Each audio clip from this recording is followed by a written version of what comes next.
வணக்கம் நண்பர்களே, உரிமைக்குரல் நிகழ்ச்சியில் சந்திப்பதில் மகிழ்ச்சி. இந்த நிகழ்ச்சி என்ன தலைப்பில் பயணிக்க இருக்கிறது என்பதை பார்க்கலாம்.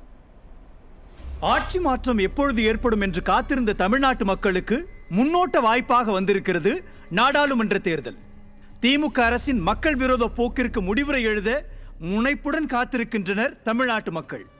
அதிமுக பொதுச் செயலாளர் புரட்சி தமிழர் எடப்பாடி கே பழனிசாமி தலைமையில் புதிய படை ஒன்று தற்பொழுது நீதி போராட்டத்தில் குதித்துள்ளது. அதாவது, ஒரு பக்கம் கருணாநிதியின் மகள் கனிமொழி, ஆற்காடு வீராசாமியின் மகன் கலாநிதி வீராசாமி, முரசொலிமாறன் மகன் தயாநிதி மாறன், துரைமுருகன் மகன் கதிரானந்த், தங்கபாண்டியன் மகள் தமிழச்சி தங்கபாண்டியன், KN நேரு மகன் அருண் நேரு என வாரிசுகளுக்கு சீட்டு கொடுத்து வாரிசு கட்சி திமுக என்பதை சத்தியம் செய்து சொல்லியிருக்கிறது திமுக. அதே சமயத்தில் புதிதாக 11 டம்மி வேட்பாளர்களை களமிறக்கி பாஜக வெற்றிக்கு பல்லக்கு தூக்கியிருக்கிறார் முதலமைச்சர் ஸ்டாலின். திமுகவின் 38 எம்பிக்களும் டெல்லிக்கு சென்று கூத்தடித்ததுதான் மிச்சம் எனும் வகையில்தான் அவர்களின் நாடாளுமன்ற செயல்பாடுகள் கடந்த 5 ஆண்டுகளில் இருந்தன. தமிழ்நாட்டின் வளர்ச்சிக்காகவும் தமிழர்களின் எழுச்சிக்காகவும் கடந்த 5 ஆண்டுகளில் நாடாளுமன்றத்தில் எதை சாதித்தது திமுக? நாடாளுமன்றத்தில் மட்டுமா 2021 முதல் தமிழ்நாட்டிற்கே என்ன செய்தார்கள்? போதைப்பொருள் கும்பலுக்கு தலைமையேற்றது, வாரிசுகள் வாரி குவிக்க வழிவகுத்தது, வெள்ளத்தில் சென்னை தத்தளிக்க மக்களின் வயிற்றெரிச்சலை வாங்கி கட்டிக்கொண்டது என்றுதான் திமுக ஆட்சியில் லட்சணம் இருந்ததாக மக்களே ஆதங்கத்தை வெளிப்படுத்தி வருகின்றனர். இந்த பின்னணியில்தான் திமுகவின் கொட்டத்திற்கு முடிவுரை எழுத அதிமுக சார்பில் நாடாளுமன்ற தேர்தலில் களம் காணும் வேட்பாளர்களை அறிமுகப்படுத்தி தொண்டர்களும் தமிழ்நாட்டு மக்களும் நிம்மதி பெருமூச்சு விட வைத்துள்ளார் புரட்சி தமிழர் எடப்பாடி கே பழனிசாமி. வேட்பாளர்கள் அறிமுகத்துடன் நாடாளுமன்ற தேர்தல் பரப்புரையை அதிமுக இன்று தொடங்குகிறது. அதிமுகவின் வெற்றிக்கு கட்டியம் கூறுகிறது திருச்சி மாநாடு. பல்வேறு அரசியல் கட்சிகள் பரப்புரையை தொடங்கியிருந்தாலும் கூட அதிமுகவின் பரப்புரை தனி கவனத்தையும் தமிழ்நாட்டு மக்களின் அமோக ஆதரவையும் பெற்றுள்ளது. அது மட்டுமா, அதிமுகவின் தேர்தல் அறிக்கை, வேட்பாளர்கள் தேர்வு, கொடுத்த வாக்குறுதிகளை நிறைவேற்றி காட்டிய கண்ணியமான ஆட்சி முறை என எல்லாவற்றிலும் ஸ்கோர் செய்திருக்கின்றார் எடப்பாடி கே பழனிசாமி. இந்த சூழலில்தான் 2024 நாடாளுமன்ற தேர்தல் திருவிழாவில் ஹீரோ யார் என்று விரிவாக விவாதிக்கிறது இன்றைய உரிமை குரல் நிகழ்ச்சி. 2024 தேர்தல் திருவிழாவில் ஹீரோ யார்? இந்த கேள்வியோடு தான் விவாதத்தை முன்னகர்த்த இருக்கின்றோம். விருந்தினரை அறிமுகப்படுத்தி விடுகின்றேன். அதிமுகவிலிருந்து ஜவஹர் அலி, இந்திய கம்யூனிஸ்ட் கட்சியினுடைய டாக்டர் சாந்தி ரவீந்திரநாத், அரசியல் விமர்சகர்கள் கலை மற்றும் சி அக்னீஸ்வரன், நால்வரையும் நிகழ்ச்சிக்கு வரவேற்கிறோம். ஜவஹர் அலி சார், நிகழ்ச்சி நான் உங்ககிட்ட இருந்தே தொடங்குறேன். 2024 தேர்தலில் ஹீரோ யார்? நேரடி கேள்வி, உங்களுடைய பதில். நிச்சயமா இரட்டை இலை தான். ஹீரோங்கிறது இரட்டை இலை தான். அந்த கட்சிக்கு பொதுச் செயலாளர் இருக்கக்கூடிய எங்க பொதுச் செயலாளர் எடப்பாடியார் இந்த ஹீரோக்கெல்லாம் ஹீரோவாக இன்றைக்கு இருக்கிறார். மக்களுக்கான ஹீரோவா இருக்கிறார். ஏன்னா இன்னைக்கு கூட அவர் முதலமைச்சர் இல்லாத நிலையில கூட மக்களின் முதலமைச்சர் என்றுதான் எல்லோருமே சொல்றாங்க. இப்ப இந்த தேர்தல் களத்தை அதிமுக தமிழர் உரிமையை மீட்போம், தமிழ்நாடு காப்போம் என்ற அடிப்படையில் இந்த தேர்தல் களத்தை அணுகியிருக்கும். ஏற்கனவே புரட்சி தலைவர் அம்மா அவர்கள் அமைதி, வளம், வளர்ச்சி என்ற அந்த தாரக மந்திரத்தை முன்னிறுத்தி தமிழ்நாடு முன்னேறுவதற்காக பல்வேறு திட்டங்களை கொண்டு வந்து இன்றைக்கு இந்தியாவுக்கு முன்னுதாரண மாநிலமாக தமிழ்நாடு இருப்பதற்கு அம்மா போட்ட அந்த விதை, அதற்கு பிறகு எங்களுடைய பொதுச் செயலாளர் எடப்பாடியார் அதை கொண்டு போன விதம் இன்றைக்கு தமிழ்நாடு பல்வேறு துறைகளில் இப்ப முன்னணி மாநிலமா இருக்குது. ஆனால் இந்த 3 வருஷத்துல ஒரு மக்கள் விரோத ஆட்சி நடந்துகிட்டு இருக்கு. எப்படா இதற்கு வெடிவு காலம் வரும்ட்டு மக்கள் ஏங்கிக்கிட்டு இருந்த காலத்துல தான் சரியான நேரத்துல இந்த தேர்தல் வந்திருக்குது. இந்த தேர்தலுடைய முடிவு திமுகவுக்கு ஒரு சவுக்கடியா இருக்கும். ஒரு பக்கம் அதாவது தமிழ்நாட்டை சுரண்டி அழிவு பாதை கொண்டு செல்லக்கூடிய திமுகவுக்கும், நாட்டையே சுரண்டி பிஜேபி கூட்டணி 2 பேர்த்துக்கும் சரியான பாடத்தை இந்த தேர்தலில் மக்கள் வழங்குவார்கள் என்று நான் பார்க்கிறேன். இன்னொன்னு என்ன பார்க்கணும்னா, இந்த தேர்தல் எதை முன்னிறுத்தி இருக்கணும்னு தான் பார்க்கும். எதை முன்னிறுத்தி மக்கள் ஓட்டு போடுவாங்க, தேர்தல் எப்படி இருக்குங்கிறத மக்கள் பார்ப்பாங்க. அதை நோக்கிதான் தேர்தல் வியூகங்களை எங்களுடைய பொதுச் செயலாளர் அமைச்சிருக்காரு. இன்னும் சொல்ல போனா 33 தொகுதிகளுக்கான வேட்பாளர்கள் பாத்தீங்கன்னா எல்லாமே பட்டதாரிகள், புதுமுகங்கள், படிப்பும் உழைப்பும் நிறைந்தவர்களுக்கு வாய்ப்பு கொடுத்து மக்கள் சேவையில் அவர்களுக்கு எவ்வளவு ஈடுபாடு இருக்குது என்பதை தெரிந்து கொண்ட பிறகுதான் அவர்களுக்கு சீட்டு கொடுக்கப்பட்டிருக்குது. இங்க ஆனா அங்க அப்படி இல்ல, வாரிசு அரசியலை முன்னிறுத்தி அந்த வாரிசுகளுக்கு கட்டாயம் கொடுத்தே ஆகணும், இல்லையே கட்சியை உடைச்சு காலி பண்ணிடுவாங்கிற ஒரு இக்கட்டான சூழ்நிலை ஸ்டாலினுக்கு. ஆகவே ரெண்டு பக்கமும் வெவ்வேறு பார்வைகள் மக்களிடம் இருக்கும். இப்ப பாத்தீங்கன்னா இந்த தமிழ்நாட்டை பொறுத்த வரைக்கும் இந்த தேர்தல் பொதுவா நீங்கள் பாராளுமன்றத்துக்கு தேர்தல் நடந்தனாலும் சரி, ஆனா மக்கள் பாக்குறது என்னன்னா தமிழ்நாட்டை சேர்ந்தவர்கள் பாராளுமன்ற உறுப்பினர் ஆயிட்டாங்கன்னா அவங்க இந்த தமிழ்நாட்டுக்காக என்ன செஞ்சிருக்காங்க அப்படிங்கறத ரொம்ப முக்கியமா பார்ப்பாங்க. அவங்க பிரதமர் யாரு அதையெல்லாம் பாக்குறதே இல்லை. ஏன்னா புரட்சி தலைவர் அம்மா அவர்கள் மோடியா லேடியான்னு கேட்டபோது கூட அம்மா பிரதமர் வேட்பாளர் நிலைக்கு போல, ஆனால் சரியான திட்டங்களை கொண்டு வந்ததனால் அன்றைக்கு அம்மா அம்மாவுக்கு வாக்களித்தார்கள். அதற்கு பிறகு 2019 தமிழ்நாட்டில் ஒரு நிலைப்பாடு பாரதிய ஜனதா கட்சி கூட்டணியில் இருந்ததனால் நமக்கு ஒரு மிகப்பெரிய பின்னடைவு ஏற்பட்டது. இப்ப என்னன்னா தமிழ்நாட்டுக்கு இந்த 38 எம்பிக்கள் என்ன சாதிச்சிருக்காங்க, தமிழ்நாட்டு உரிமையை என்ன கொண்டு வந்திருக்காங்க, மேகதாது அணையை கட்டுவேன்னு சொல்றவங்களுக்கு தடுத்து இருக்காங்களா, இல்ல தமிழ்நாட்டுக்கான உரிமையை மீட்டு கொண்டு வந்திருக்காங்களா, தமிழ்நாட்டுக்கு என்ன அதாவது கட்டமைப்பை உருவாக்கி இருக்காங்க என்பதை எல்லாம் மக்கள் பார்ப்பாங்க. நம்ம அதிமுக ஆட்சி காலத்துல 38 எம்பிக்கள் காவிரி மேலாண்மை ஆணையத்தை அமைச்சாங்க. அது போன்ற சொல்லும்படியாக பாராளுமன்றத்தை முடக்கி இந்த 5 வருஷத்துல இவங்க பேசியிருக்காங்கன்னா எதுவுமே இல்லை. இன்னும் சொல்ல போனால் அதாவது 5 வருஷத்துல அதிமுக எம்பிக்கள் கடந்த காலங்களில் பேசியதை விட பாதி கேள்விகள் கூட பாதி நேரத்தை கூட அவங்க செலவழிக்கல. திமுக என்னதான் பண்ணுனாங்க ஜவஹர் அலி? இப்ப நாடாளுமன்றத்துக்கு போயிட்டு 5 வருஷம் என்ன பண்ணாங்கன்ற கேள்வி வரும் இல்லையா? ஆமா, அதுதான் அவங்க கேள்விகள் கூட கேட்கல. அங்க போறது காரம் மிச்சரு பக்கோடா சாப்பிட்டதான் இவங்களுடைய அதிகமான வேலையா இருந்தது. இன்னும் சொல்ல போனா அவர்களுக்கு தேவையானதை பாரதிய ஜனதா கட்சி மந்திரிகளோட அப்படியே போய் சலாம் போட்டு கும்பிடு போட்டு அவங்களுக்கு தேவையானதை பூர்த்தி செஞ்சுக்கிட்டாங்க. அந்த அடிப்படையில் தான் டிஆர் பாலு மோடி அவர்களை புகழ்ந்து பேசினது, ஒவ்வொரு எம்பிக்களும் புகழ்ந்து பேசினதெல்லாம் இருக்கு. இப்போ மக்கள் எப்படி ஓட்டு போடுவாங்க, இந்த தேர்தல் களம் யார் ஹீரோவாக இருப்பார் என்பது அவங்க முக்கிய கேள்வி. எங்களை பொறுத்த வரைக்கும் இந்த ஹீரோ என்பது மக்கள் தான், அது யாரும் மறுக்க முடியாது. தேர்தல் களத்தை பொறுத்த வரைக்கும் ஹீரோ மக்கள் தான். ஆனா அந்த ஹீரோ யாரை ஹீரோவாக்குவார்கள் என்பது பார்க்கும் பொழுது கடந்த காலம் திமுக ஆட்சி அதிமுக ஆட்சி ரெண்டையும் ஒப்பிட்டு பார்ப்பாங்க. அப்படி பார்க்கும்போது நீங்க 5 முறை இதுக்கு முன்னாடி திமுக ஆட்சி ஒவ்வொரு முறை வரும்போது மக்கள் விரோத ஆட்சியை கொடுத்ததுனால அவர்களுக்கு அடுத்த முறை வாய்ப்பு கொடுக்கல. ஆனால் அதிமுகவுக்கு அப்படி அல்ல. நீங்க அடுத்த முறை 10 வருடம் தொடர் ஆட்சியை கொடுத்தாங்க. இந்த 10 வருஷத்துல தமிழ்நாடு பல்வேறு துறைகளில் முன்னேறி இருக்கு. மத்திய அரசாங்கத்துடன் இணக்கமா இருந்தாங்க. 11 மருத்துவ கல்லூரிகளை கொண்டு வந்தாங்க, 7 சட்ட கல்லூரிகளை கொண்டு வந்தாங்க, 108 கலை கல்லூரிகளை கொண்டு வந்தாங்க, பாதுகாக்கப்பட்ட வேளாண்மை மண்டலத்தை கொண்டு வந்தாங்க மத்திய அரசாங்கத்தோட இணக்கத்தோட. அதே மாதிரி ஸ்டெர்லைட் ஆலையை மக்களுக்கு விரோதமான அது பாதிப்பை உண்டாக்கக்கூடிய அந்த ஆலையை மூடுனாங்க. இதையெல்லாம் அதிமுக எம்பிக்கள் சாதித்தது. ஆனால் திமுக எம்பிக்கள் இதுவரைக்கும் தமிழ்நாட்டு உரிமைக்கு எதுவும் பேசி சாதிச்சிருக்காங்கன்னா ஒண்ணுமே இல்லை.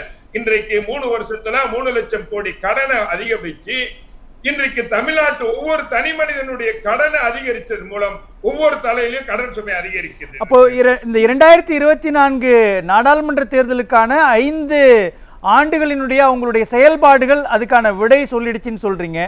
இப்போ தேர்தல் தேதி அறிவிக்கப்பட்டதிலிருந்து பல கட்சிகள் அவங்களுடைய தேர்தல் வாக்குறுதிகளை சொல்றாங்க, வேட்பாளர்களை முன்னிறுத்தி இருக்கிறாங்க, பரப்புரையை தொடங்கிட்டாங்க. இந்த முதற்கட்ட யுக்தியில அதிமுகவுடைய நிலை என்ன? அதிமுக முந்தி நிக்குதா? இப்போ நீங்க மக்கள் இதையும் பார்ப்பாங்க. அதாவது ஒரு மாநில கட்சி என்பதை எல்லாம் மறந்து அதை செய்வோம் இதை செய்வோம், மத்திய அரசாங்கத்தினுடைய கட்டுப்பாட்டில் இருக்கக்கூடிய எல்லா விஷயத்தையும் செய்து காட்டுவோம்னு சொல்லி மக்களை ஏமாற்றி ஒரு வாக்குறுதி கொடுத்திருக்காங்கல்ல, அதுதான் இன்றைக்கு மக்களுக்கு வெறுப்புக்குள்ளா இருக்கு. நீங்க இப்படிதான் 2019 சொன்னீங்க, 2021 நீங்க சொன்னதெல்லாம் இன்னும் சொல்ல போனா இந்த டோல் எல்லாம் முதல்ல டிஆர் பாலு இருக்கும் போதுதான் தமிழ்நாட்டுல டோலே வந்துச்சு சார். அவர் தான் அந்த டோலுங்களுக்கு எல்லாம் 25 வருஷம் கான்ட்ராக்டை உயர்த்தி கொடுத்தவர் அவர் தான். இன்னும் சொல்ல போனா நீங்க அவர்கள் கொடுத்த வாக்குறுதிகள் பாத்தீங்கன்னா இன்னைக்கு மக்கள் சிரிக்கிறாங்க. நீங்க சொன்ன வாக்குறுதி பெட்ரோலுக்கு வந்து 25 ரூபாய் குறைப்பேன், டீசலுக்கு இது சிலிண்டருக்கு 500 ரூபாய் குறைப்பேன்னு சொல்றதெல்லாம் நீங்க எதுனா நீங்க ஆட்சியில 3 வருஷம் இருந்தது 3 ரூபாய் கூட குறைக்கலையா, சிலிண்டர் மானியம் 100 ரூபாய் கூட கொடுக்கலையா, இதெல்லாம் மக்கள் கேட்கிறாங்க. 100 நாள் வேலையை வந்து 140 150 நாளா ஆக்கி கொடுப்போங்கிறீங்க, அதை 3 வருஷத்துல இதையாவது செஞ்சிருக்கீங்களா? தமிழகத்தினுடைய உரிமையை மீட்பெடுப்போங்கிறீங்க. நீங்கள் ஏற்கனவே 16 வருஷம் மத்திய அரசாங்கத்துல இருக்கும் போது என்ன சாதிச்சீங்க? கவர்னருக்கான அந்த இது அதிகாரத்தை குறைப்பீங்க. நீங்க நினைச்சிருந்தீங்களா திமுக ஆதரவு இல்லாட்டால் மத்தியில அந்த கூட்டணி ஐக்கிய முற்போக்கு கூட்டணி கட்சி ஆட்சியே இருந்திருக்காது. அந்த சமயத்துல எதை வேணாலும் சாதிக்க முடியும் போது மத்திய அரசாங்கத்தினிடம் நீங்க உங்களுடைய பிரஷர் கொடுத்து எதை வேணாலும் செஞ்சிருக்கலாம். அப்பொழுதெல்லாம் எதுவுமே சொல்ல. இன்னும் சொல்ல போனா தேசிய கல்விக் கொள்கையை எதிர்ப்புங்கிறீங்க. ஆனா என்ன சொல்றீங்க? பிஎம்ஸ்ரீ அந்த ஒரு பள்ளி கல்விகள் தமிழ்நாட்டில் அதிகமா தொடங்கணும்னு மத்திய அரசாங்கத்திடம் கோரிக்கை வைக்கிறீங்க. இன்னும் சொல்ல போனா ஒட்டுமொத்தமா தமிழ்நாடு அரசாங்கம் திமுகவினுடைய செயல்பாடுகள் மக்கள் மத்தியில கடுமையான விமர்சனத்துக்கும் குற்றச்சாட்டுக்கும் உள்ளாகி இருக்குதா? பெரிய விமர்சனம் சார். இந்த அறிக்கையை நீங்க மக்கள் என்னதுன்னா நீங்க நல்லாவே ஏமாத்துறீங்க. வாய்க்கு வந்ததெல்லாம் விடுறீங்க, அடிச்சுட்டு போவீங்க, நீங்க வரமாட்டீங்கன்னு தெரிஞ்சோ என்னமோ நீங்க சொல்றீங்கன்னு தான் மக்களுடைய பேச்சா இருக்கு. ஏதாவது ஒரு சாத்தியம், அதாவது நடைமுறை சிக்கல்லாம் இருக்கு சார். நிறைய என்ன நடைமுறை சிக்கல் இருக்கு ஜவஹர் அலி? அதுல சார் ஒரு மாநில அரசாங்கம், இது ஒரு மாநில கட்சி, ஒரு மாநில கட்சி நீங்க பல்வேறு விஷயங்கள நீங்க இன்னும் எடுத்துக்கணும். சிஏ விஷயத்தை கூட எடுத்துங்க, சொல்லுங்க சிஏ நடைமுறைப்படுத்த மாட்டேன்னு சொல்றாரு. சிஏ நடைமுறை இது வந்து அதாவது இந்த நாட்டில் இருக்கக்கூடிய முஸ்லிம் மக்களுக்கோ தமிழர்களுக்கோ எந்த பிரச்சனையும் இல்லை. இது வேற நாட்டில இருந்து வரக்கூடியவர்கள், அவர்களுக்கு அந்த உரிமையை கொடுப்பதுன்னா மத்திய அரசாங்கம் தான் கொடுக்க முடியும்.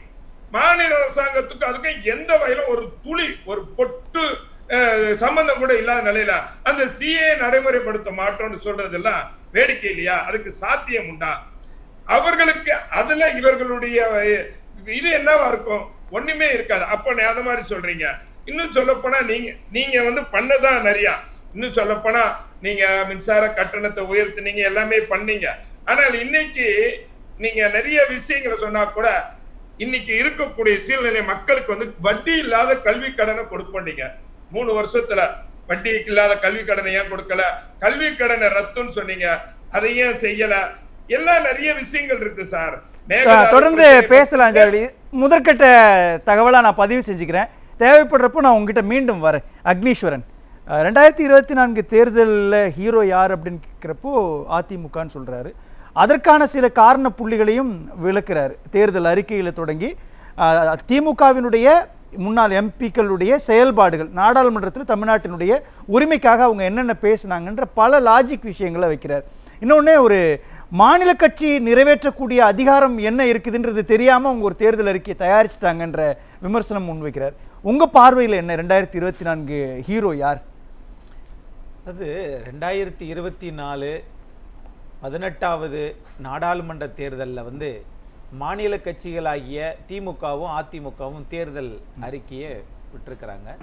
இப்போ இதில் யார் ஹீரோ அப்படின்னு நீங்கள் பார்த்து கேட்டிங்கன்னா, ஒரு சாமானிய ஒரு மனிதன் ஒரு கிளை செயலாளராக இருந்து பல வழக்குகளை சந்தித்து மத்திய பாரதிய ஜனதா கூட்டணியில் இருந்து வெளியேறி புரட்சித் தலைவர் எம்ஜிஆரினுடைய கொள்கைகளை, செல்வி ஜெயலலிதா அம்மா அவர்களுடைய சித்தாந்தங்களை, அண்ணா திராவிட முன்னேற்றக் கழகம் அப்படிங்கிற ஒரு பெரிய ஆலமரம் எந்த குறைபாடுமின்றி செல்லுகிறது என்பதற்கு இந்த தேர்தல் அறிக்கையே ஒரு பெரிய சாட்சி. எப்படி சொல்றீங்க? அதாவது இங்கே வந்து 133 இது கொடுத்துருக்குறோம் தேர்தல் அறிக்கையில். திராவிட முன்னேற்றக் கழகம் இந்த தடவை நம்பரே போடலை. ஏன்? மாண்புமிகு தமிழ்நாட்டினுடைய எதிர்க்கட்சி தலைவர் முன்னாள் முதலமைச்சர் போட்ட போர்டில் பயந்து போய் என்ன போட 520 வாக்குறுதியில் கொடுத்தீங்களே, எத்தனைப்பா செஞ்சீங்கன்னு கேட்டு கேட்டு கேட்டு அதில் அவங்க திமுக மிரண்டு போய் இந்த தடவை நம்பரே போடாமல் வெளியிட்டு இருக்கிறாங்க. போதும், நம்பர் போட்டால் தானே பிரச்சனை. எத்தனை நம்பர் போட்டால் தானே பிரச்சனை? கேள்வி கேட்பீங்க. 487 சொத்து வரியை உயர்த்த மாட்டோம், உயர்த்திட்டீங்களே. மின்சார கட்டணத்தை இது பண்ணுவோம், எப்போ? மாதத்துக்கு ஒரு முறை நாங்கள் ரீடிங் எடுப்போம். எடுக்கலையே. 2 மாசத்துக்கு ஒரு இடம் எடுக்குது. 6000 ரூபாய் லாபம் வரும், எடுக்கலையே. மக்கள் பாதிக்கப்படுறாங்களே. அப்ப இப்படிலாம் கேள்வி கேட்பாங்க. நாட்டில் எதிர்க்கட்சி தலைவரும் ஒவ்வொரு வீட்டில் கணக்கீடு எடுக்கிற போது பணத்தை கட்டும்ல, 2000 கட்டுறவங்க இன்னைக்கு 8000 கட்டுறோம்ல. அப்பையெல்லாம் திமுக என்ன சொல்லுவாங்க, இப்படி பண்ணிட்டாங்களே, அந்த மாதிரி சொல்லிடக்கூடாதுன்னு தான் இன்னைக்கு நம்பரே போடாம கொடுத்துருக்குறாங்க. அதில் இன்னொரு சிறப்பு என்னன்னு கேட்டிங்கன்னா, நீட்டுக்கு நாங்கள் விதிவிலக்கு. கரெக்ட். இது எத்தனை முறை தான் அதை சொல்லுவீங்க? நீட்டு, சிஏஏ இதெல்லாம் எத்தனை முறை தான் நீங்க தான் செய்யலையே. ஏன் இதை செய்ய மாட்டேன்றாங்க? இதுல 2 ஃபேக்ட் இருக்குது அக்னீஸ்வர். ஒன்று, 2021 சட்டமன்ற தேர்தலில் அவங்க சொன்ன அதே வாக்குறுதியை 2024 சொல்றாங்க அப்படின்னா, அதுல 2024 கொடுத்து அதை நம்ம செய்யலைன்றது தானே ப்ரூஃப் ஆகுது. அதை ஒத்துக்குதா திமுக? அது ஒத்துக்கிறோம். ஆனால் ஒரு பழமொழி ஒன்று இருக்குது. அதாவது மக்கள் ரொம்ப ஞாபக சக்தி தேர்தல் நேரத்தில் அரசியல்வாதிகள் கொடுக்குற இந்த அறிக்கையெல்லாம் ரொம்ப படித்து பார்க்க மாட்டாங்க. பப்ளிக் ஹேஸ் காட் ஷார்ட் மெமரின்னு வாங்க. குறைந்தபட்ச ஞாபகத்தோடு சரி இவங்க என்ன சொல்லுவாங்க செய்ய மாட்டாங்கப்பா, அது திமுகவை பற்றி நல்லாவே தெரியும்.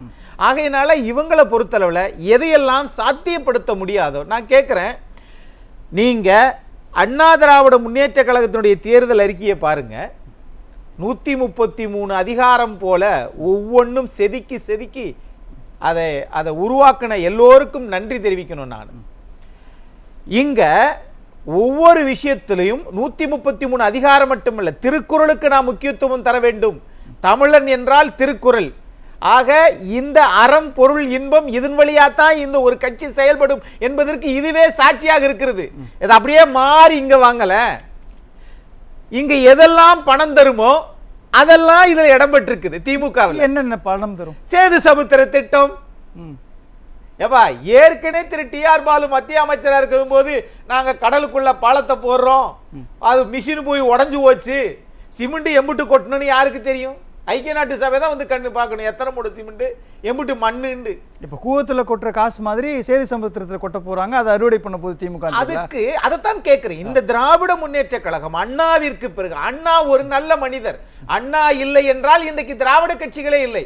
அண்ணா இளைஞர்களை, எஸ்டிஎஸ் போன்றவர்களை, அதே மாதிரி நெடுஞ்செழியன் போன்றவர்களை எல்லாம் அரசியல் ஏன் இன்றைக்கும் இருக்கிறாரே, ஐயா வேலூர் விஐடி விஸ்வநாதன் போன்றவர்களே அண்ணாவே அவருடைய தனித்திறமையை பார்த்து அரசியலுக்கு அழைத்து வந்தார். நான் இன்றைக்கும் சொல்றேன், இனிமேலுக்கு இளைஞர்கள் அரசியலுக்கு அதிகம் வர வேண்டாம். 80களில் அதிகமா தமிழ்நாட்டில் கட்சி இல்லை சார், ஆனா இன்னைக்கு எல்லா இடத்திலும் கட்சி. இப்போ ஒருத்தர் புதுசா ஒரு திரைப்பட நடிகர் கட்சி ஆரம்பிச்சிருக்காரு, நாங்க 50 லட்சம் பேரை வந்து உறுப்பினர் ஆக்கிட்டோம். 50 லட்சம் பேர் வாழ்க்கையை நீங்கள் சீரழிக்க போகிறீர்களா? 60களில் ஏறப்பட்ட IAS IPS அதிகாரி தமிழ்நாட்டில் வந்தாங்க. ஆனா இன்றைக்கு இளைஞர்களை குறிபாய்த்து வைத்திருக்கிறது. ஆனால் செல்வி ஜெயலலிதா அம்மா, நீங்க இதே நம்ம சென்னை பல்கலைக்கழகத்துல ஐரோப்பிய நாடுகளுக்கும் லண்டனுக்கும் இளைஞர்கள் உயர்கல்வியை முடிச்சிட்டு வெளிநாட்டுல போய் படிங்கன்னு சொல்லி அதிமுக ஒரு திட்டத்தை வகுத்தது. திமுக இது எதுவுமே செய்யலையா? திமுகவுடைய மொத்தம் 8 ஆண்டுகள்னு வச்சுக்கலாம்னு வச்சுக்கோங்களேன். எம்பிக்களாக அவர்களுடைய 5 ஆண்டுகள், மாநில அரசாங்கத்தை நிர்வகிக்கக்கூடியவர்களாக ஏறக்கூடிய ஒரு 3 ஆண்டுகள் இருப்பது. இந்த 8 வருஷத்தினுடைய அவங்களுடைய ரோல் என்னவா இருந்தது? அவங்க ரோல் வந்து நல்லா தான் இருந்துச்சு. அதாவது இளைஞர்களுக்கு வாய்ப்பு கொடுத்தாங்க. அதை நான் சொல்றேன் பாருங்களேன். அதாவது இளைஞராக இருக்கக்கூடிய மரியாதைக்குரிய தமிழ்நாட்டினுடைய முதலமைச்சருடைய பையன் திரு உதயநிதி அவர்களை வந்து இளைஞர் வந்து ஒரு விளையாட்டுத்துறை அமைச்சராக போட்டார். அதே மாதிரி முன்னாள் மத்திய அமைச்சர், நாடாளுமன்ற குழுவினுடைய தலைவர் திரு டிஆர் பாலு அவருடைய பையன் ஒரு இளைஞர், அவரை வந்து தொழில்துறை அமைச்சராக போட்டாங்க. அப்போ இதுதான் இவர்களுடைய வேலை. ஆனால் ஒரு கிராமத்தில், ஒரு கன்னியாகுமரியில், ஒரு மதுரையில், ஒரு கொடைக்கானலில், தென்காசியில் இருக்கக்கூடிய இளைஞர்களுக்கு அப்படியே கொம்பு சீவிட்டு ஆசையை கூட்டுறாங்க. எப்படி தெரியுமா?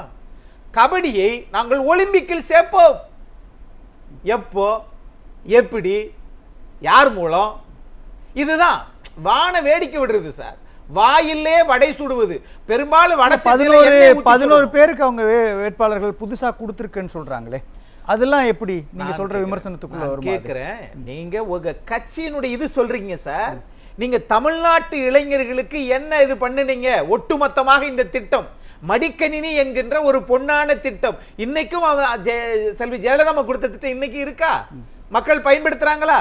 அதே மாதிரி 69% இடஒதுக்கீடு இன்னைக்கு இருக்கா? அதே மாதிரி காலையில நீங்க சொல்றீங்களே சிற்றுண்டி திட்டம் இந்தியா முழுவதும் கொண்டு வருவோம். நான் கேட்கிறேன், நீங்க மத்திய அரசா? எப்படி இந்தியா முழுவதும் கொண்டு வருவீங்க?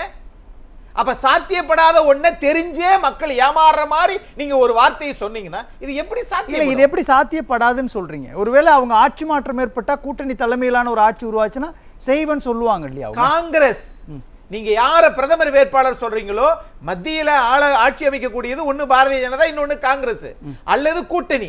அப்படி கூட்டணி கட்சி வந்தா கூட நீங்க செயல் திட்டம் ஒண்ணு உருவாக்கி அவங்க ஒத்துக்கிட்டா தானே சார் கொண்டு வர முடியும். குறைந்தபட்ச செயல் திட்டத்தை முன்வைக்காத போது எப்படி அறிக்கையில சுட்டி காட்டுறீங்க? அறிக்கையில நீங்க சொல்லுவீங்க. அப்போ இன்னொன்னு சொல்றாங்க, நாங்க போட்டதுதான் எது திமுக கொடுத்ததுதான் நீங்க இந்தியா கூட்டணியினுடைய அறிக்கைன்றீங்க. அது எப்படி நீங்க சொல்றீங்க? அப்ப நீங்க பிரதமர் வேட்பாளரா? அப்ப ராகுல் காந்தியை சொன்னீங்களா, அது பொய்யா? அப்ப அதை வாபஸ் வாங்கிக்கிறீங்களா? அப்ப உங்களுக்குள்ள ஒரு பிரதமர் கனவு இருக்கா? அதனால பாஜகவோட சேர்ந்து நீங்க அரவிந்த் கெஜ்ரிவால் பிரதமர் கனவோட இருக்கிறவரை நீங்க சிறைச்சாலைக்கு அனுப்பிச்சிருக்கீங்களா? கைது செய்வதற்கு திமுகவும் ஒரு தூண்டுகோளா? இதுல எப்படி நம்ம அதை முடிச்சு போட முடியும்? அதுதானே இவங்க கேள்வி. அப்போ எதெல்லாம் மத்திய அரசாங்கம் அமைச்சு செய்ய வேண்டியதை நீங்க ஒரு மாநில கட்சி நீட்டு விலக்குக்கு தமிழ்நாட்டுடைய முன்னாள் முதலமைச்சர் அதிமுக உங்களுக்கு ஆதரவு கொடுத்துச்சா இல்லையா? அப்ப எதிர்க்கட்சி ஆதரவு கொடுத்தும் ஒரு ஆளுங்கட்சியால் நீட்டு விலக்கை நடைமுறைப்படுத்த முடியவில்லை. ஆனால் 39 நாடாளுமன்ற உறுப்பினர் திமுகவுக்கு இருந்துச்சு. அப்ப 39 பேரும் ஒண்ணும் செய்யல. தமிழ்நாடு ஆளுகிற அரசு திமுகவும் ஒண்ணும் செய்யல.